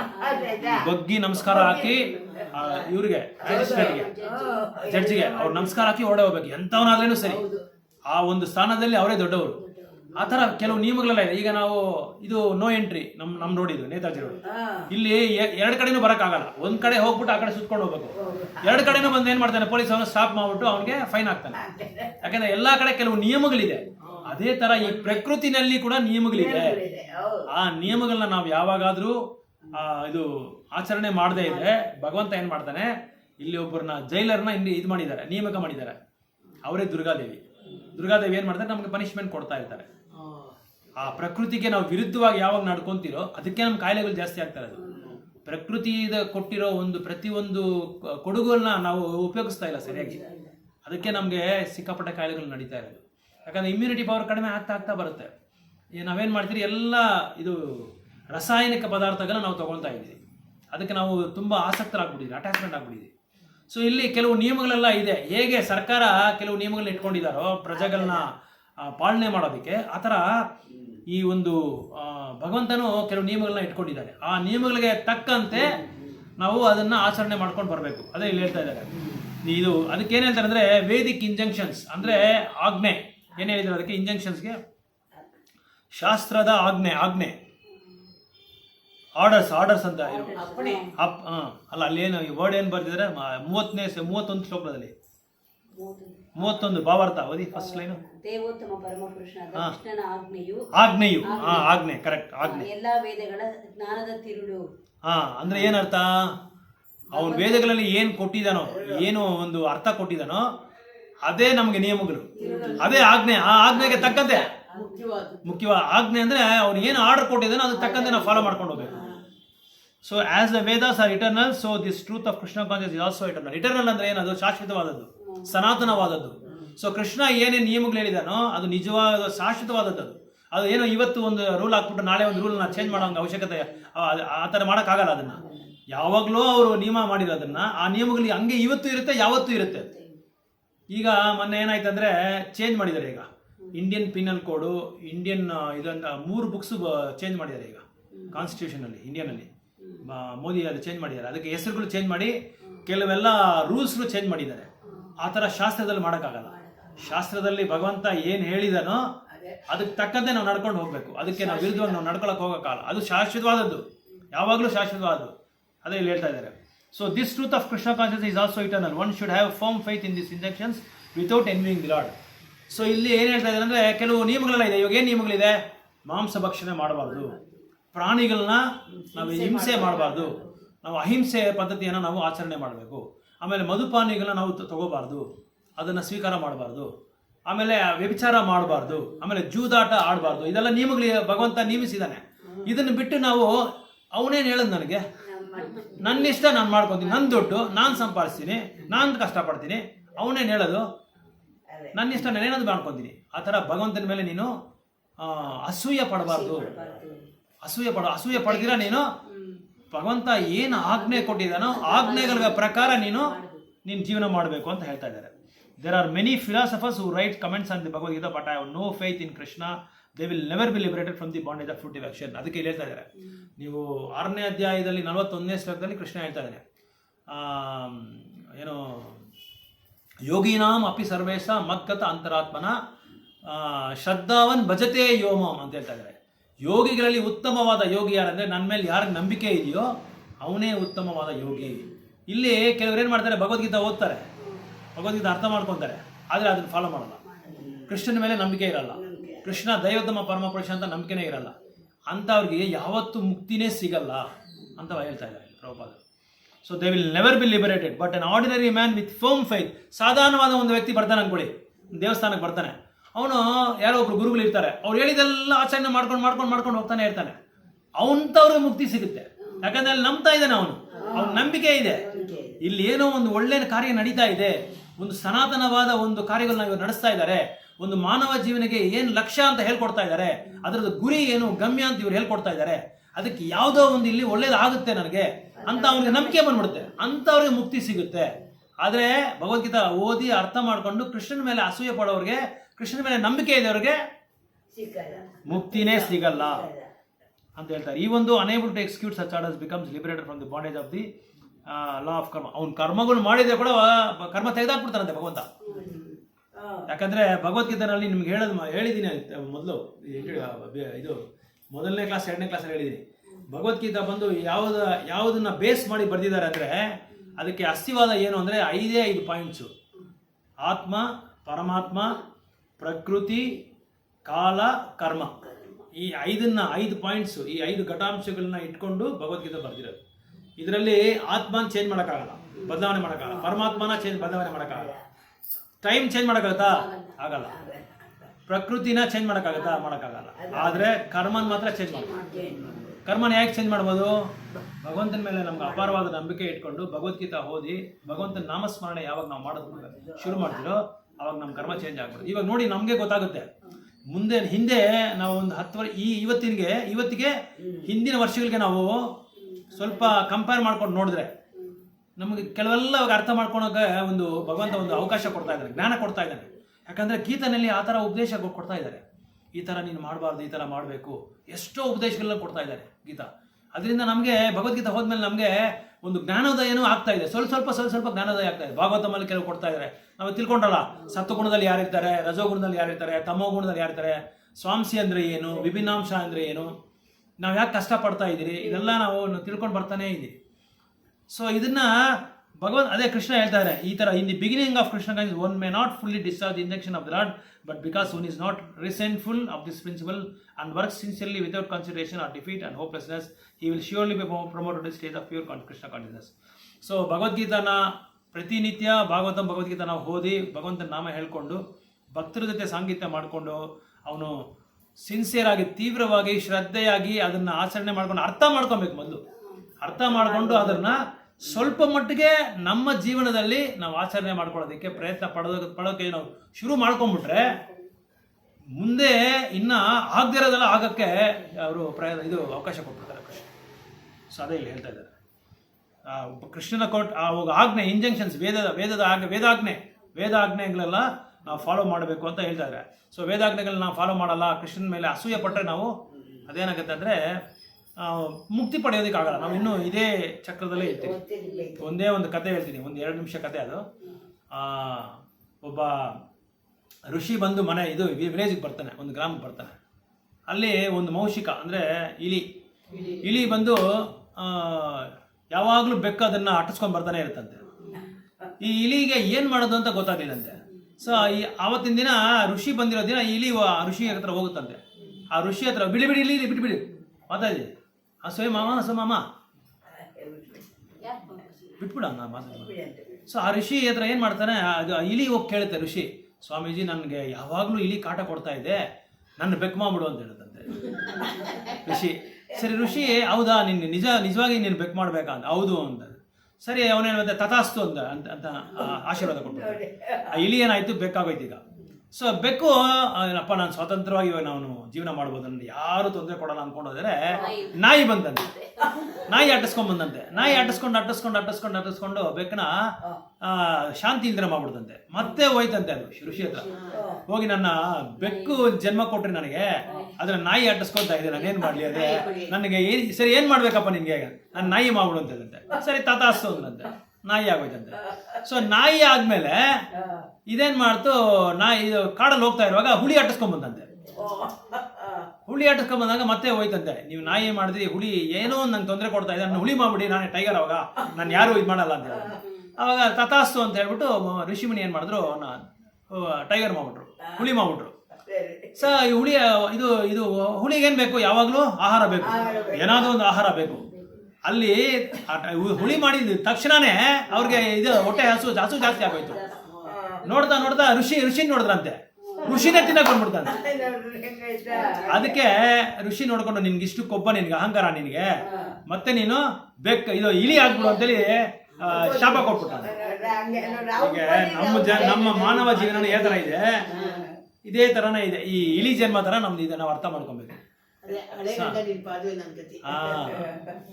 ಸೊ ಇಲ್ಲಿ ಅರ್ಥ ಏನು ಅಂದ್ರೆ, ಮಾರಲ್ ಏನು ಅಂದ್ರೆ, ನಮಗೆ ಇನ್ನೂ ಹೆಚ್ಚಿನ ಒಂದು ಅಂತಸ್ತಿಗೆ ಹೋಗೋಣ, ಇನ್ನೂ ಒಳ್ಳೆ ಸ್ಥಾನಕ್ಕೆ ಹೋಗೋಣ ಅಂತ ಏನ್ ಮಾಡುತ್ತೆ, ಮತ್ತೆ ಏನಾಗುತ್ತೆ, ಮತ್ತೆ ನಾವು ವಾಪಸ್ ಬಂದ್ಬಿಡ್ತೀವಿ. ನಮ್ಮ ಆಸಕ್ತಿಗಳಿಂದ, ಆಸೆಗಳಿಂದ ನಾವೇನ್ ಮಾಡ್ತೀರಿ, ನಾವು ಮತ್ತೆ ಎಲ್ಲಿದ್ದೀರೋ ಅದೇ ಒಂದು ತರಗತಿಗೆ ನಾವು ವಾಪಸ್ ಬಂದ್ಬಿಡ್ತೀವಿ. ಹುಳಿ ಟೈಗರ್ ಆಗಿ ಕೊಟ್ರೆ, ಆ ಜನ್ಮ ಕೊಟ್ರೆ ಆರಾಮಾಗಿ ಸಂತೋಷವಾಗಿ ಕಾಡಲ್ಲಿ ಹೋಗ್ಬೇಕಲ್ಲ, ಕೃಷಿನೇ ತಿನ್ನಕ್ ಬಂದ್ಬಿಡುತ್ತೆ. ಅದಕ್ಕೆ ಕೃಷಿ ಕೋಪ ಬಂದು ಮತ್ತೆ ನೀನು ಪುನರ್ಮುಷಿಕ ಭಾವ ಅಂತ ಹೇಳ್ಬಿಡುತ್ತೆ, ಅವಾಗ ಇಳಿ ಆಗ್ಬಿಡ್ಬೇಕು. ನಾವು ಏನ್ ಮಾಡ್ತಾ ಇದ್ರಿ, ಇದೇ ಆಸೆ ಆಕಾಂಕ್ಷೆಗಳಿಟ್ಕೊಂಡು ಅವ್ರ ಇವ್ರ ಮೇಲೆ ನಾವು ಸಂಬಂಧ ಬೆಳೆಸ್ಕೊಂಡು ನಾವೇನ್ ಮಾಡ್ತೀವಿ, ಮತ್ತೆ ಜನ್ಮ ತಗೊಂತಾ ಇದೀನಿ ಅಂತ ಅರ್ಥ. ಅದಕ್ಕೆ ಈ ವಲಯ ಇದೆಯಲ್ಲ, ವಲಯ ಜನ್ಮ ಮೃತ್ಯು ಜರ, ಈ ವಲಯದಲ್ಲೇ ನಾವು ಸಿಕ್ಕಾಕೊಂಡು ಬರ್ತಾನೆ ಇರ್ತೀವಿ ವಾಪಸ್. ಈ ಕಥೆಯ ಅರ್ಥ ಅದೇ. ಓಕೆ, ಹರೇ ಕೃಷ್ಣ. ಜಪ ಮಾಡೋಕೆ ಟೈಮ್ ಇದೆಯಾ? ಮಾಡೋಣ. ಓಂ ವಿಷ್ಣುಪಾದಾಯ ಕೃಷ್ಣಪೃಷ್ಠಾಯ ಭೂತಲೆ ಶ್ರೀಮತೆ ಭಕ್ತಿವೇದಾಂತ ಸ್ವಾಮಿ ನಿತ್ಯನಾಮೇ ನಮಸ್ತೆ ಸರಸ್ವತೆ ದೇವೇ ಗೌರವಾಣಿ ಪ್ರಚಾರಣೆ.